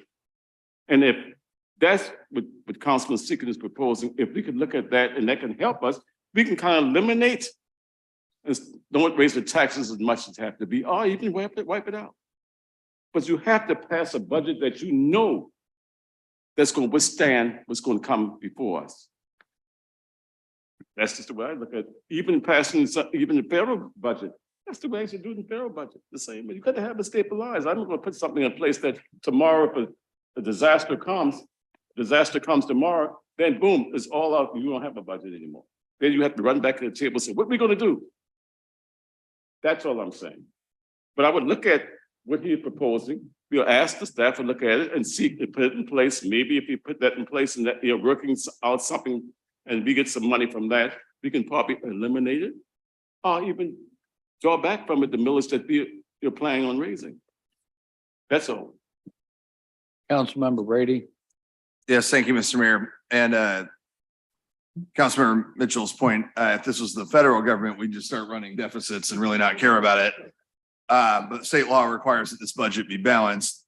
And as part of that, and I'm not going to belabor what Councilmember Shealy and Councilmember Gregg also mentioned, but you know, I thought when we talked about it at Ways and Means that there was a consensus around the table that we would adopt some of Councilmember Seekings's recommendations, especially to Councilmember Shealy's point, the transient parking, the hotel, upping that fee. And then we would look in June and see where we were and what, if there needed to be a millage increase at that point to close the gap, because our millage isn't due until September. And I am also like Councilmember Waring, I do not like to pick fights with people who buy ink by the barrel.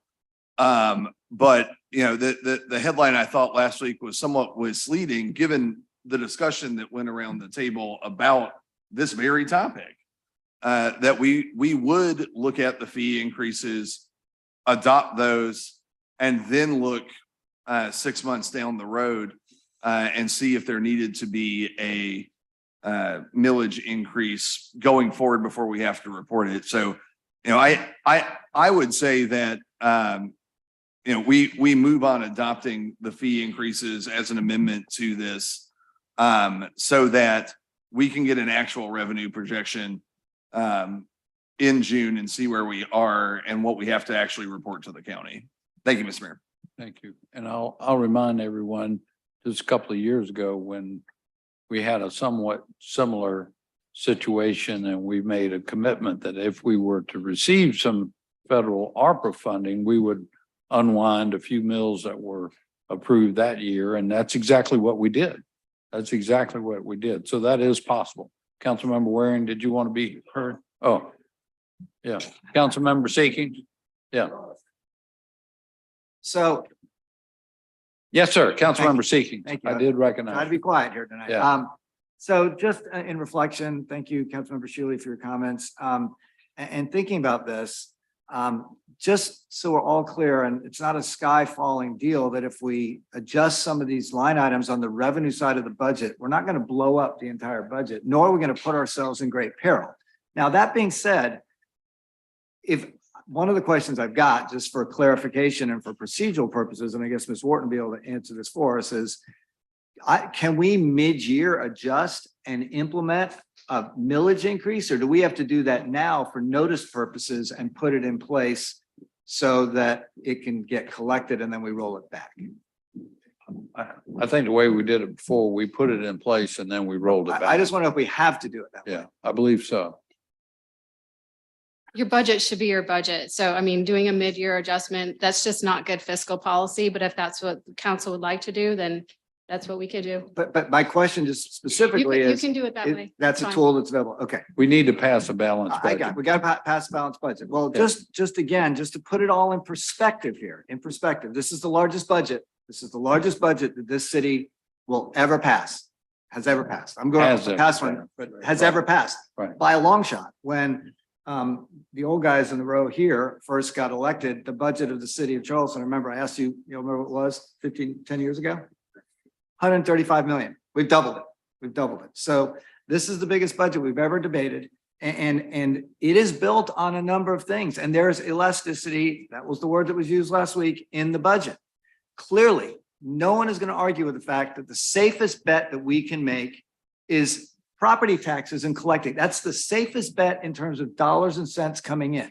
But is it the best bet that we can make for the city across the board when we've got other options out there and we're not putting in peril the biggest budget we've ever debated? Just to put it in perspective, right now in the budget that we've given first reading to, built in there is $35 million in parking fees.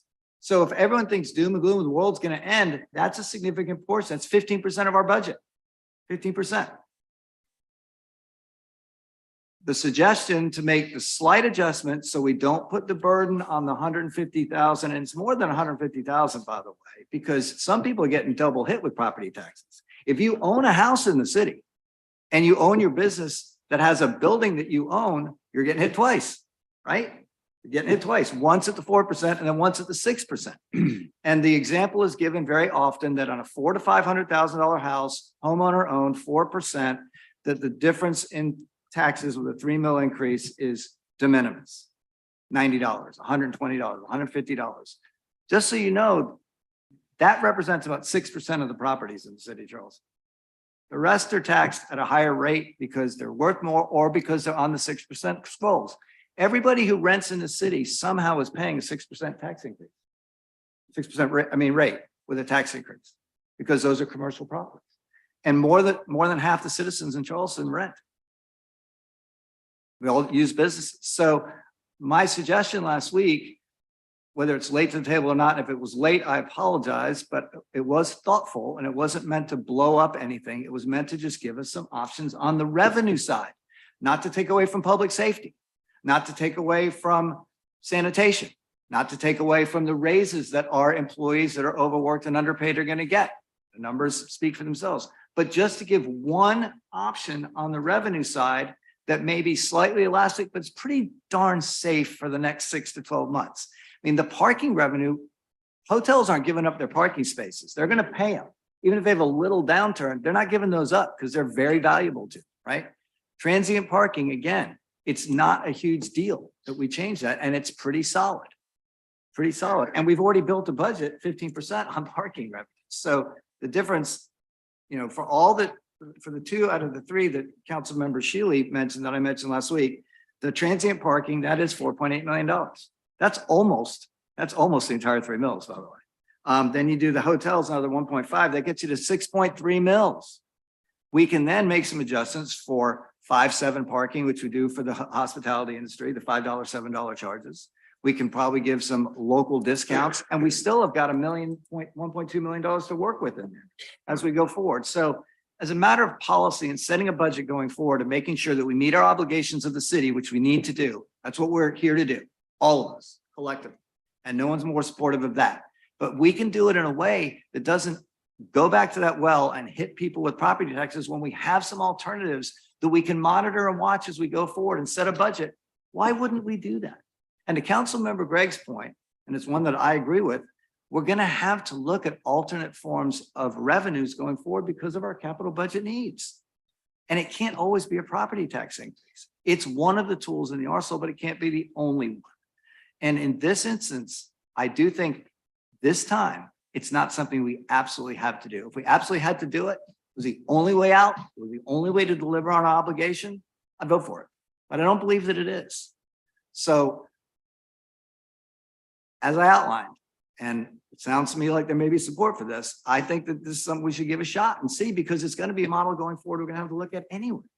We're going to have to think about those revenues. And one thing I will say that was fascinating, and I wish you all could have sat in on it for the last week, we sat in on the selection committee for the new meter heads in the city. And one of the things that was really revealing was the groups that presented to us, all 3, explained very clearly how much money we're leaving on the ground, that there are lots of ways to enhance through technology our revenues on the parking side without doing a darn thing, just being more efficient and using technology and letting it work for us, which we should be doing and we will be doing, because that committee is going to bring forward a recommendation, I think, to this council in January. So parking is an asset that we've got that we should manage just like anything else. And if we're not managing it to the best benefit of our citizens, we ought to do that. And I think these 2 somewhat humble suggestions are good ways to build this budget. And I'm glad and heartened to hear the debate around here. So I don't know if there's been a motion made, but I think on the revenue side, I'd love to see us give it that try. It's right there. It's right in front of us.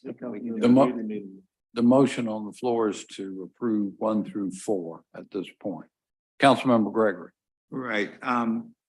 Councilman Seeking, as I think I said at the Ways and Means meeting the last time, I think that everybody around this table have an opportunity to come up with ideas to increase revenue.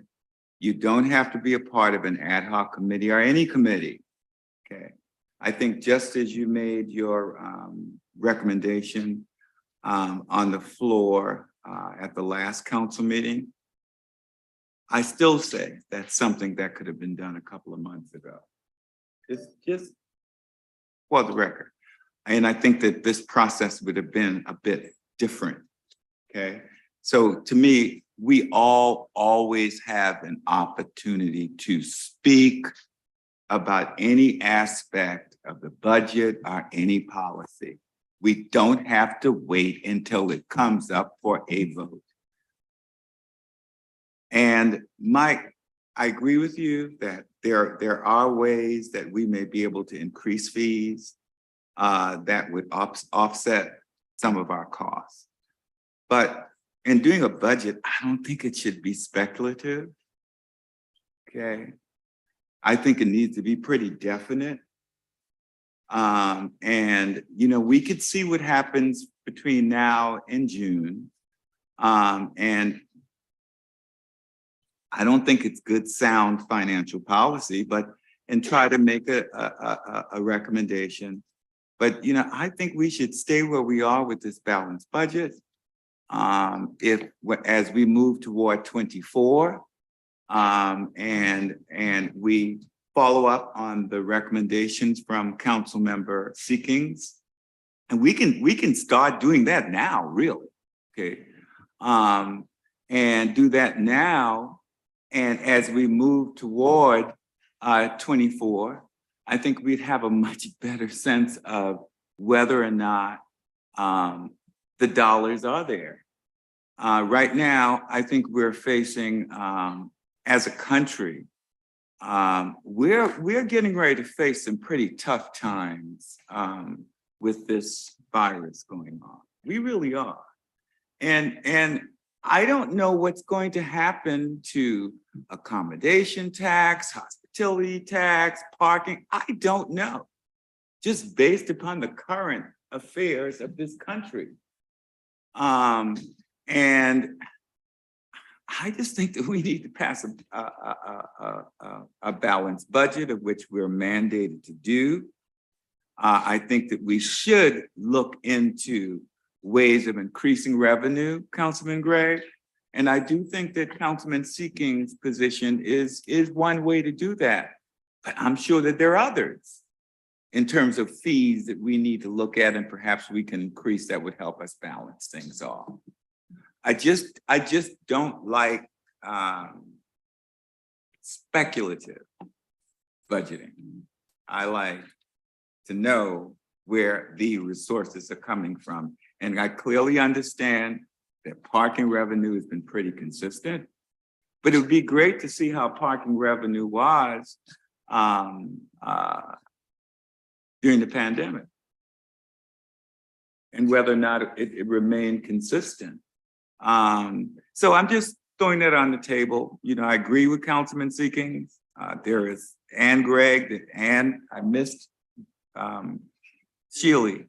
But I do think that it's speculative.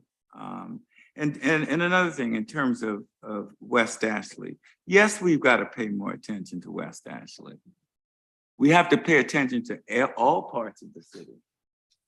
Why the peninsula? Because it's the crown jewel. But for the peninsula, nothing would exist in terms of the kind of tourism that's attracted, et cetera, et cetera, et cetera. Going back to council member, the nucleus. And this is where people come.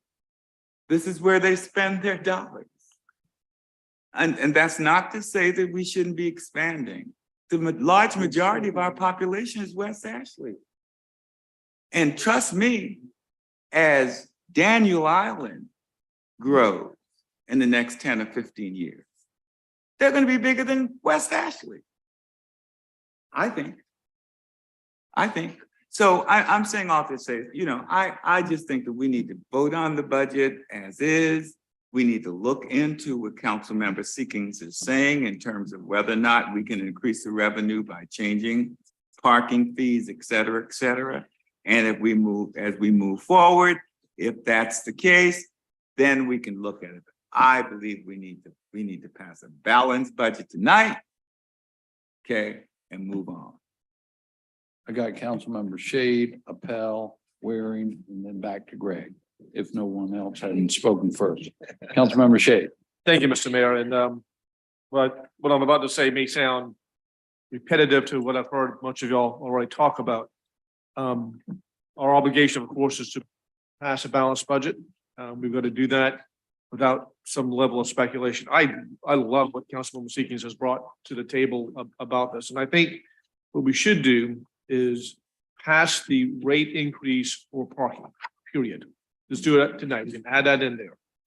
And in the event we find out in March, April, May, or June that it is robust and it is going to help with our revenue, then we can roll back 1 mil, 2 mils, 3 mils, whatever that revenue stream reflects for us.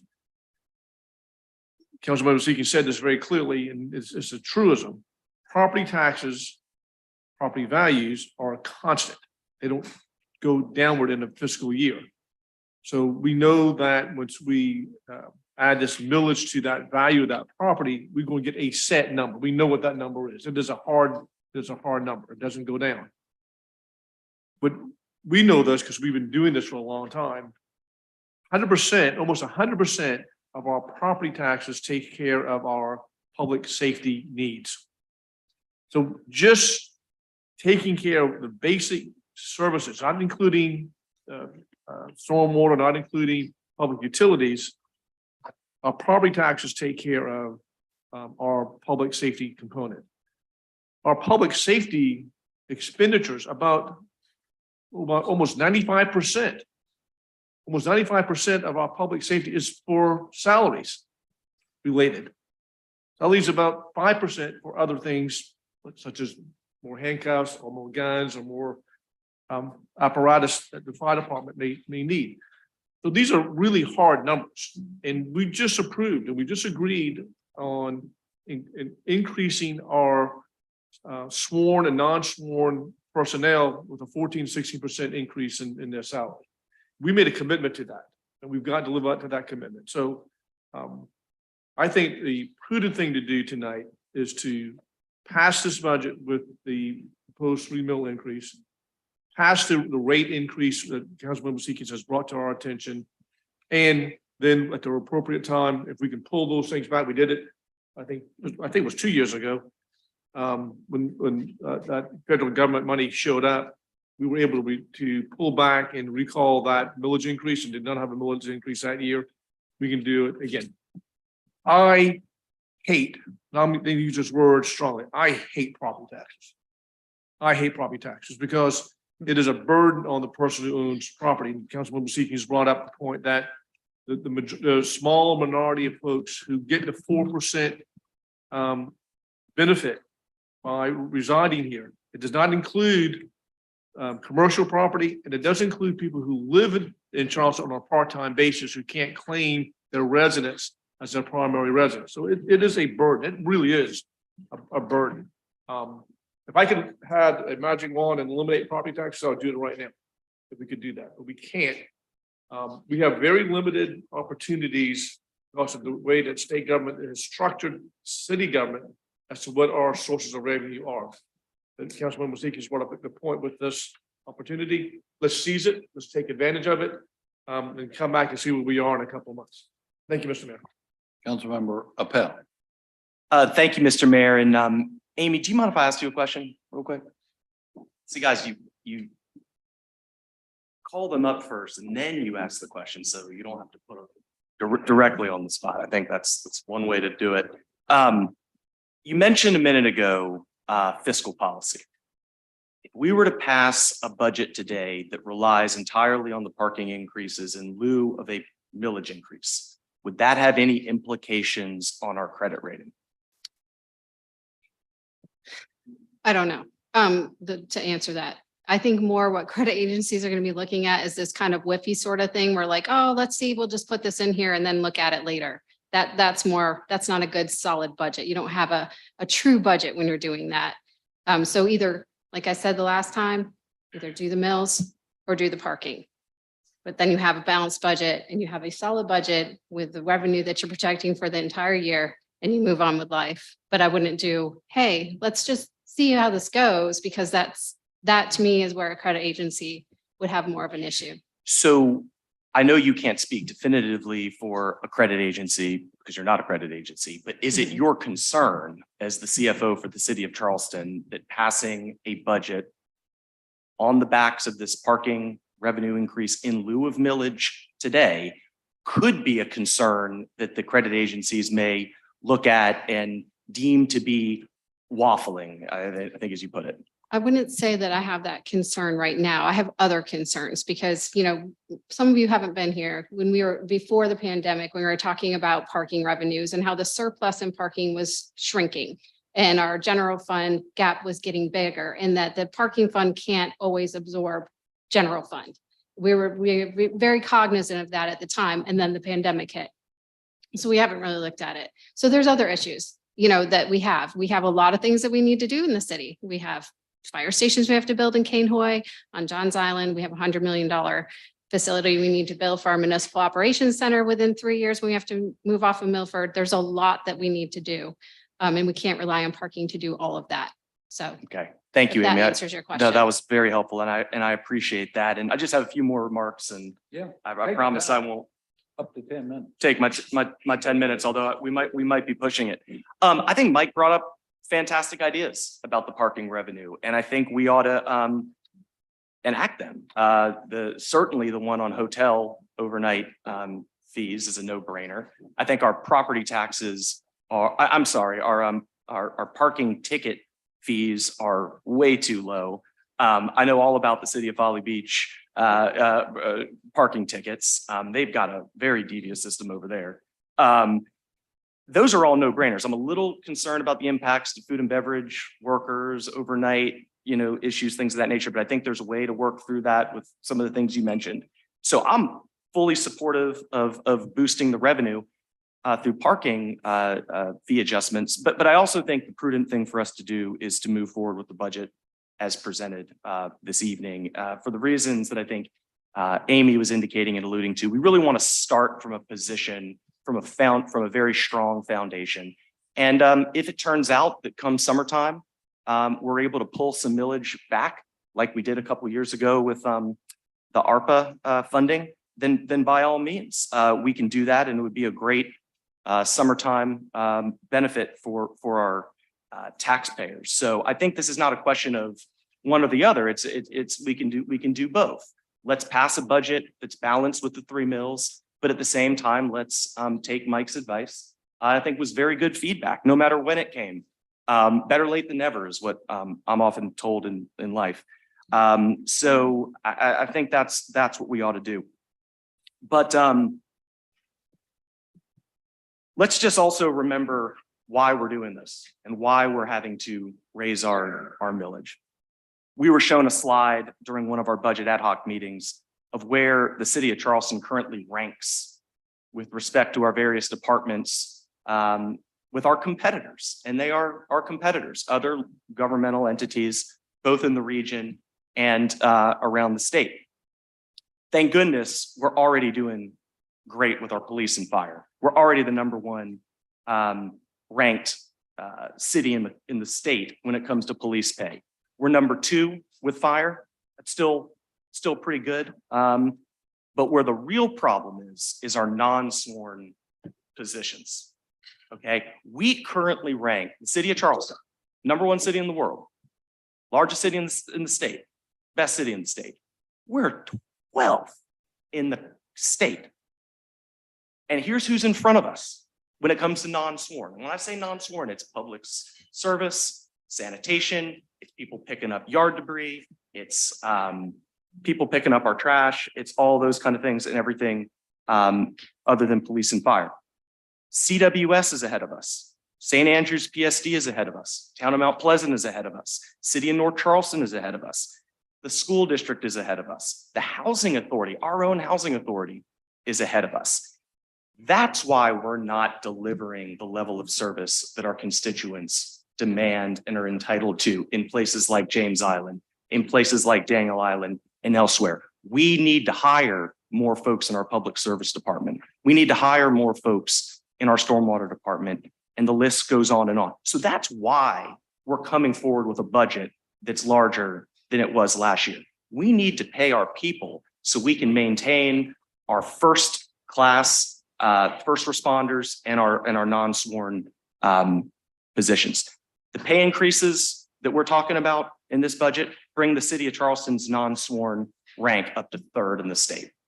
Okay, that's 12-3. That's a pretty good move for a single year. So that's why we're doing this. We're raising pay we're funding police. We're not defunding police. We're funding police. We're funding fire. We're funding our public service departments so we can provide service to our constituents. That's just a little bit of a reminder.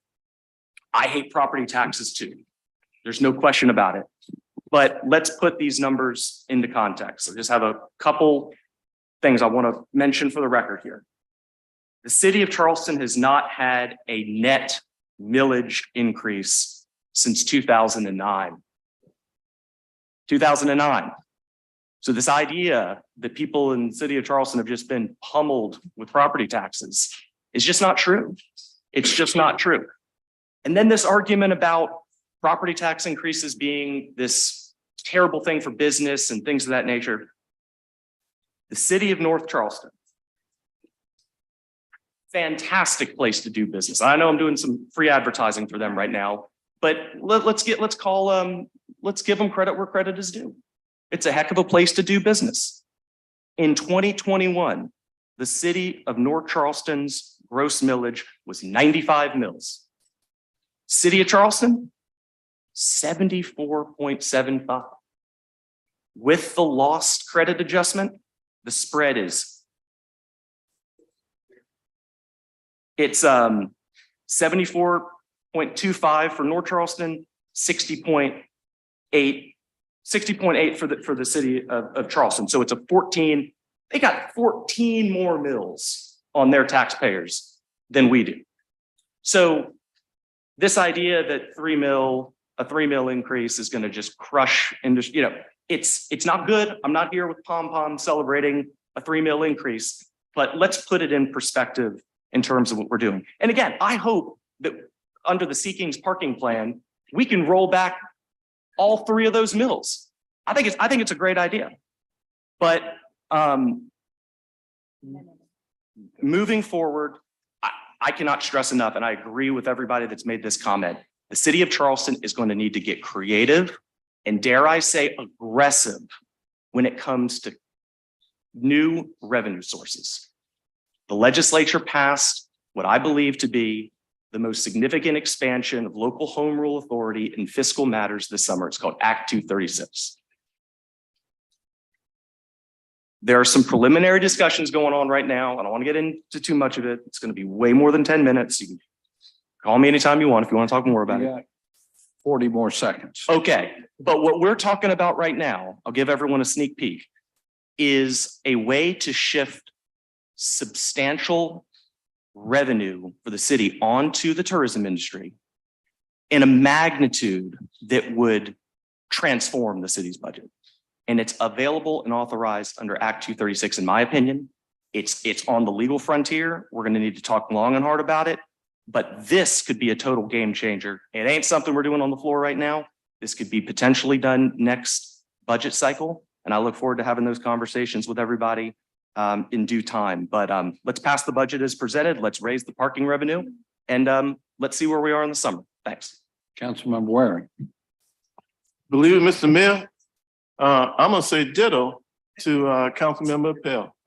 Let's pass the budget as presented and let's approve the parking revenue and let's move forward. Now, you said it earlier, we learned out of COVID with the ARPA money. We passed it with the millage increase, and true to our word, unanimously, we were able to eliminate the millage increase. We can do the same thing tonight. Thank you. Thank you. Great words, Councilmember. Councilmember Parker has not been heard yet. So Councilmember Parker. Thank you, Mr. Mayor. I keep hearing all about revenue. One thing I've yet to hear is spending.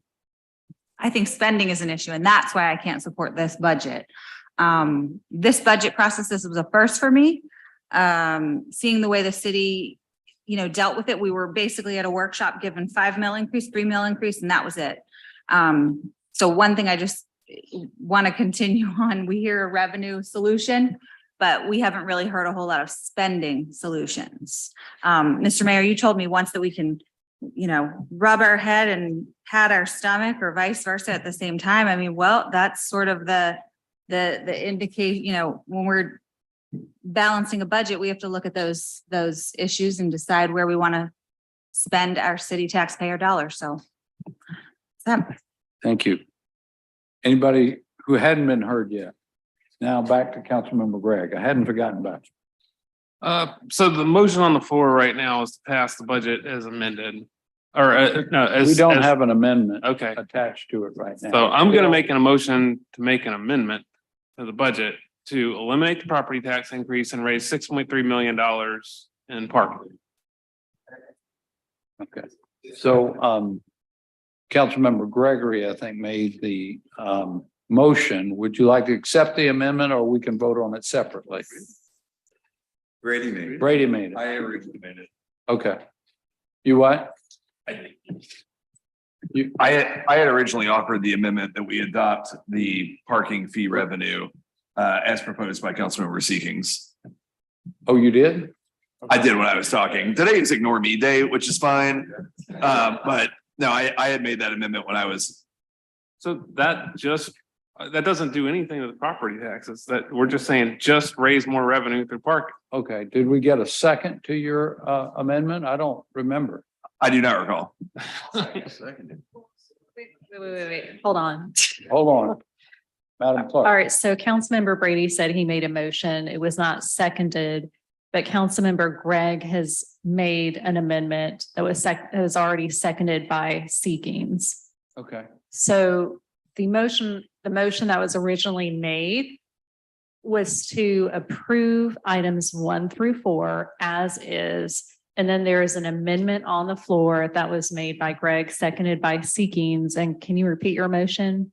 The motion was to raise the $6.3 million in parking fees but then my amendment was to eliminate the property tax increase. Right. 3 Okay. mil property tax. And we got a second on that.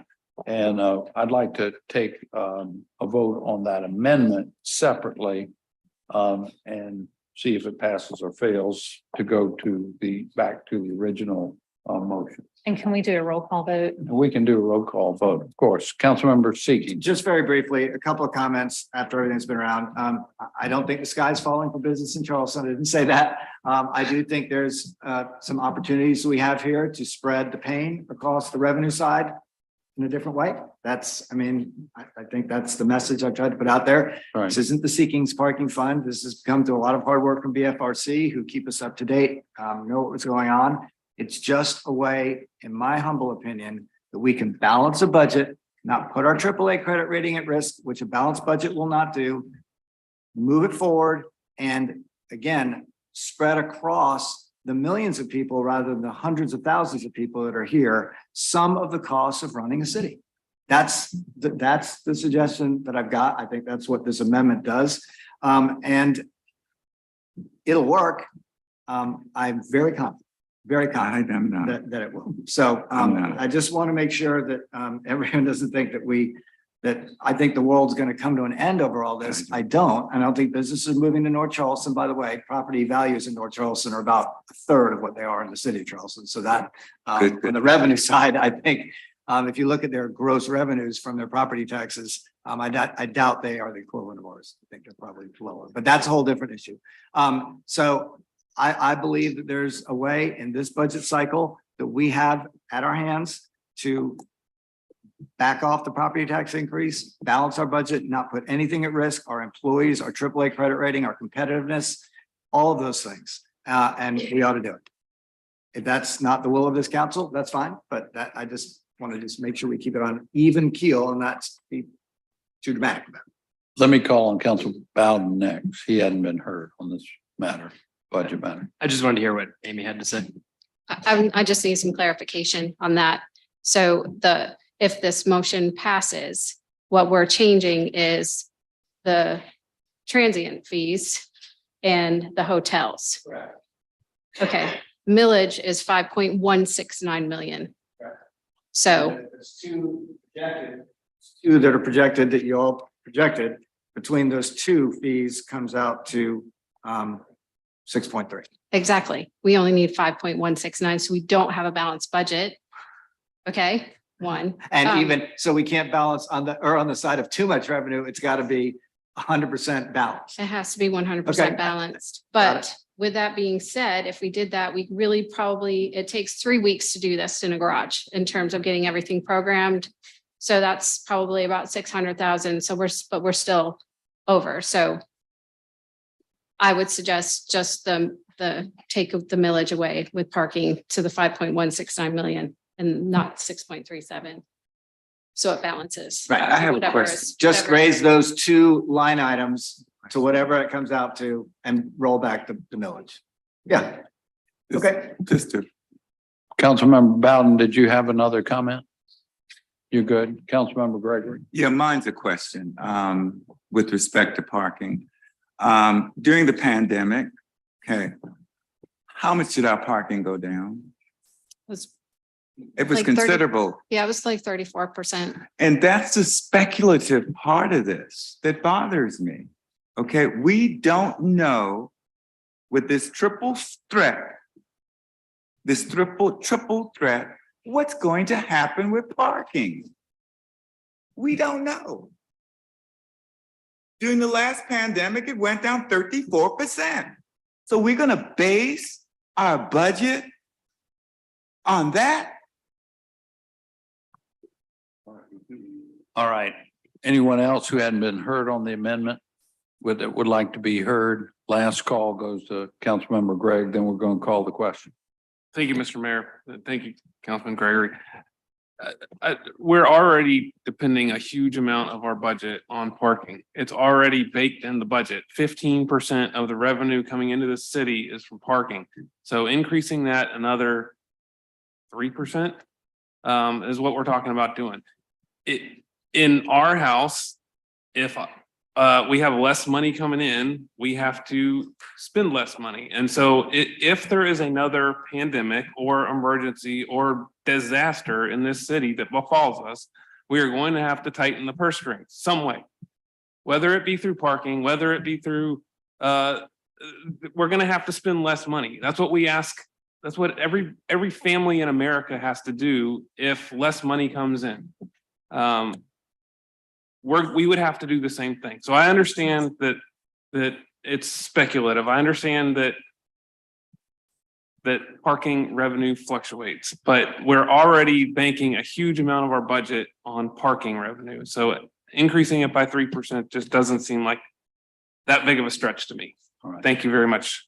I have not made a comment at all. I just want to reiterate what Councilmember Pell said, that the primary reason for this whole budget discussion this year was about compensation for our employees and providing those services.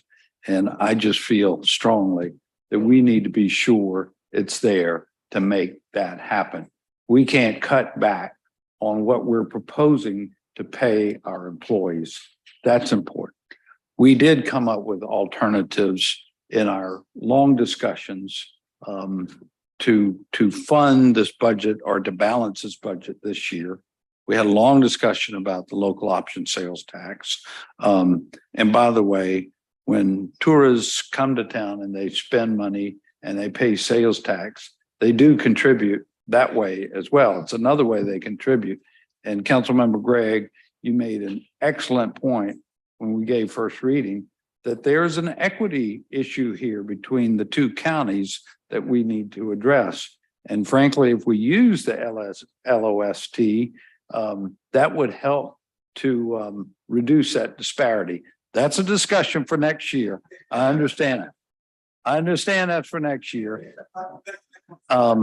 But what we propose is a reliable budget that accomplishes the primary reason that we've had this extended discussion all year long about compensating our employees. It's that important.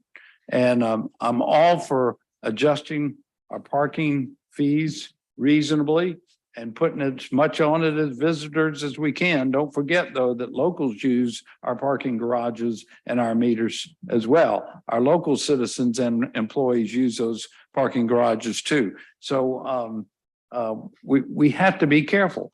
And the other side of the parking revenue is that, there are different ways to tweak getting some extra revenue out of parking. We've just come out of a recovery from COVID for a lot of businesses downtown, which is where most of our parking revenues are generated. We don't have parking meters West Ashley or on Daniel Island. It's all the meters are downtown. Isn't that correct? So there might be a few somewhere else, but all of them are on the peninsula.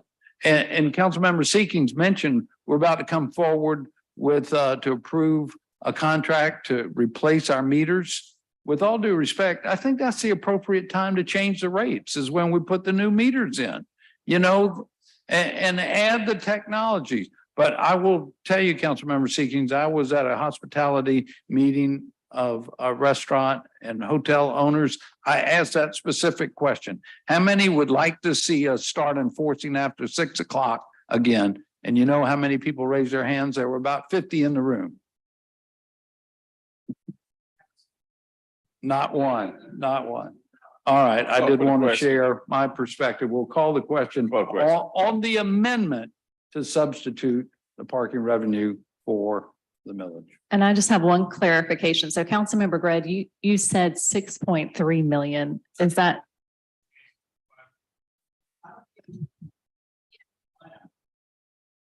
Okay. For the motion, the motion, because I'm a.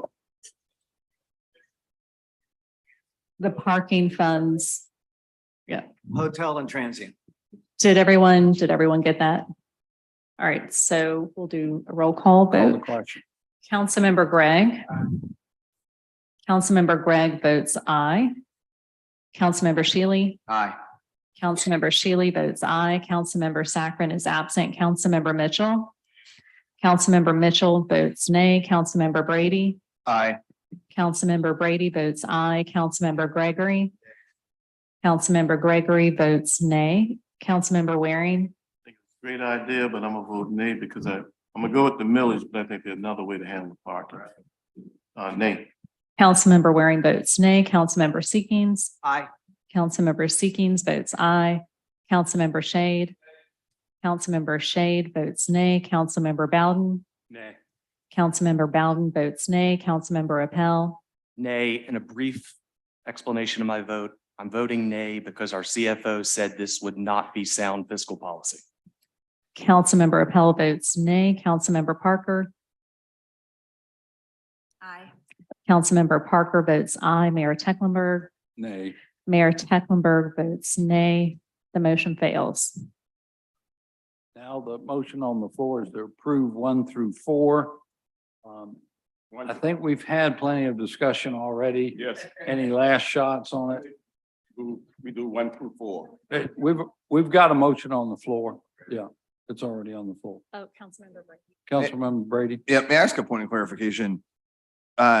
Because we haven't formally adopted the parking increases in this budget that we would be approving, I would ask to offer the amendment that I originally had, which is that we incorporate the fee increases that Councilmember Seekings had proposed into the budget, understanding that we are adopting the millage increase as part of adopting the budget.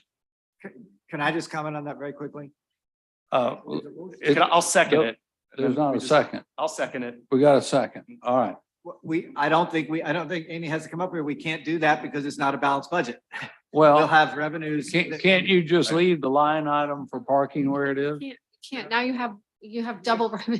Right, the It's doing sound the fiscal exact policy opposite of that what she we was, just talked about. So it's one or the other. the sound fiscal policy she was talking about was balance it. Either do it with parking or taxes, don't do both. That was what, Right. that was sound fiscal policy that she was Yeah. talking about. So then may I offer that in January, when the new fiscal year comes into effect, that we direct staff to come to us with a parking fee increase that we can adopt during the fiscal year, as we had talked about, so that we can potentially roll back the millage should that occur. What? Okay. So we can come forward.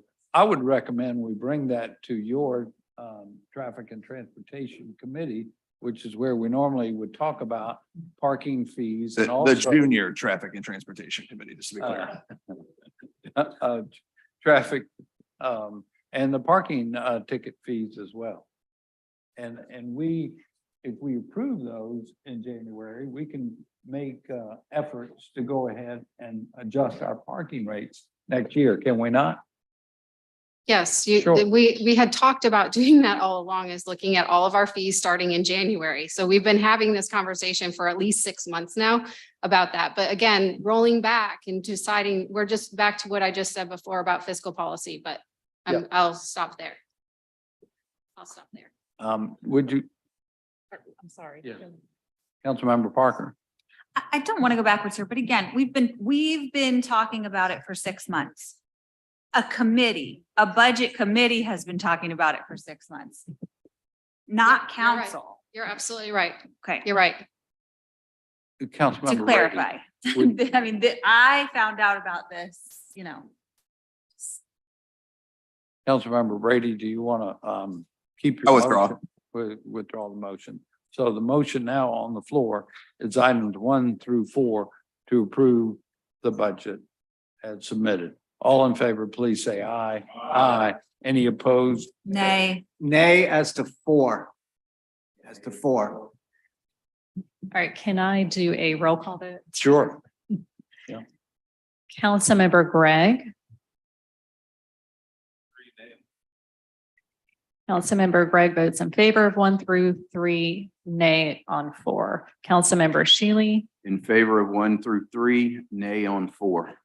thank you. Councilmember Saccharin is absent. Councilmember Mitchell.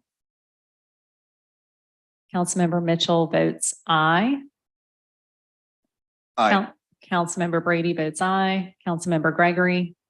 Councilmember Gregory votes aye. Councilmember Waring.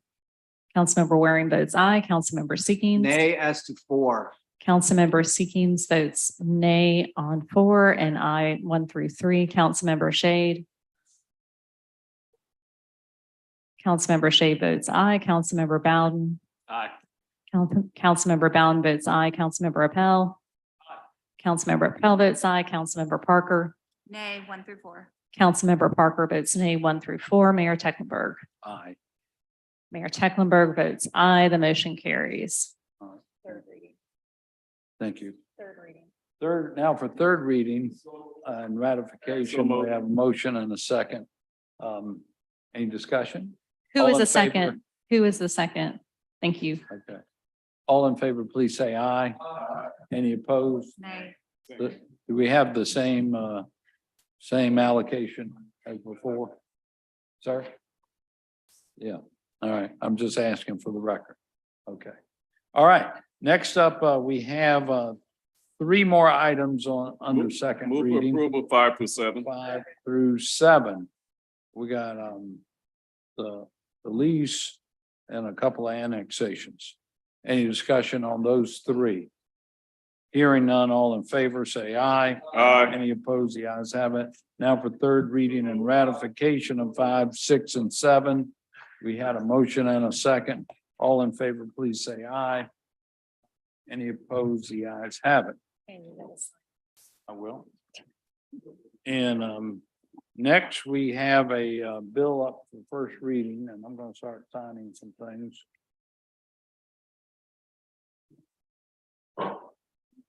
Someone from legal maybe want to explain bills up for first reading? I'll move for approval. All right. Let's have a little bit of discussion because I got to sign these things while we're in session. We can discuss that. We would love to have legal talk about this one when it is up for second reading here in January. That sounds like a great thing for legal to do when that happens.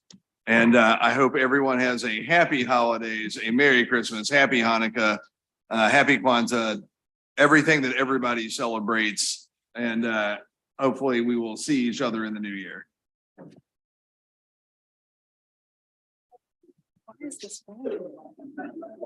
And as long as Mayor Tecklenburg eventually finishes signing, I would make a motion to adjourn. Hey, wait a second. Did we take action on that first item up for first reading? We need to vote. Huh? We need to vote. Move for approval. No, we've already. We just We need had to a vote. motion Well, it's got a on the vote. floor. Any more discussion about Bill N1? Hearing none, all in favor, please say aye. Aye. Any opposed? The ayes have it. Our next regular meeting will be in 2023 on January 10th with a workshop planned later in the month. I wish everyone again, a happy holiday. God bless you all. Thanks.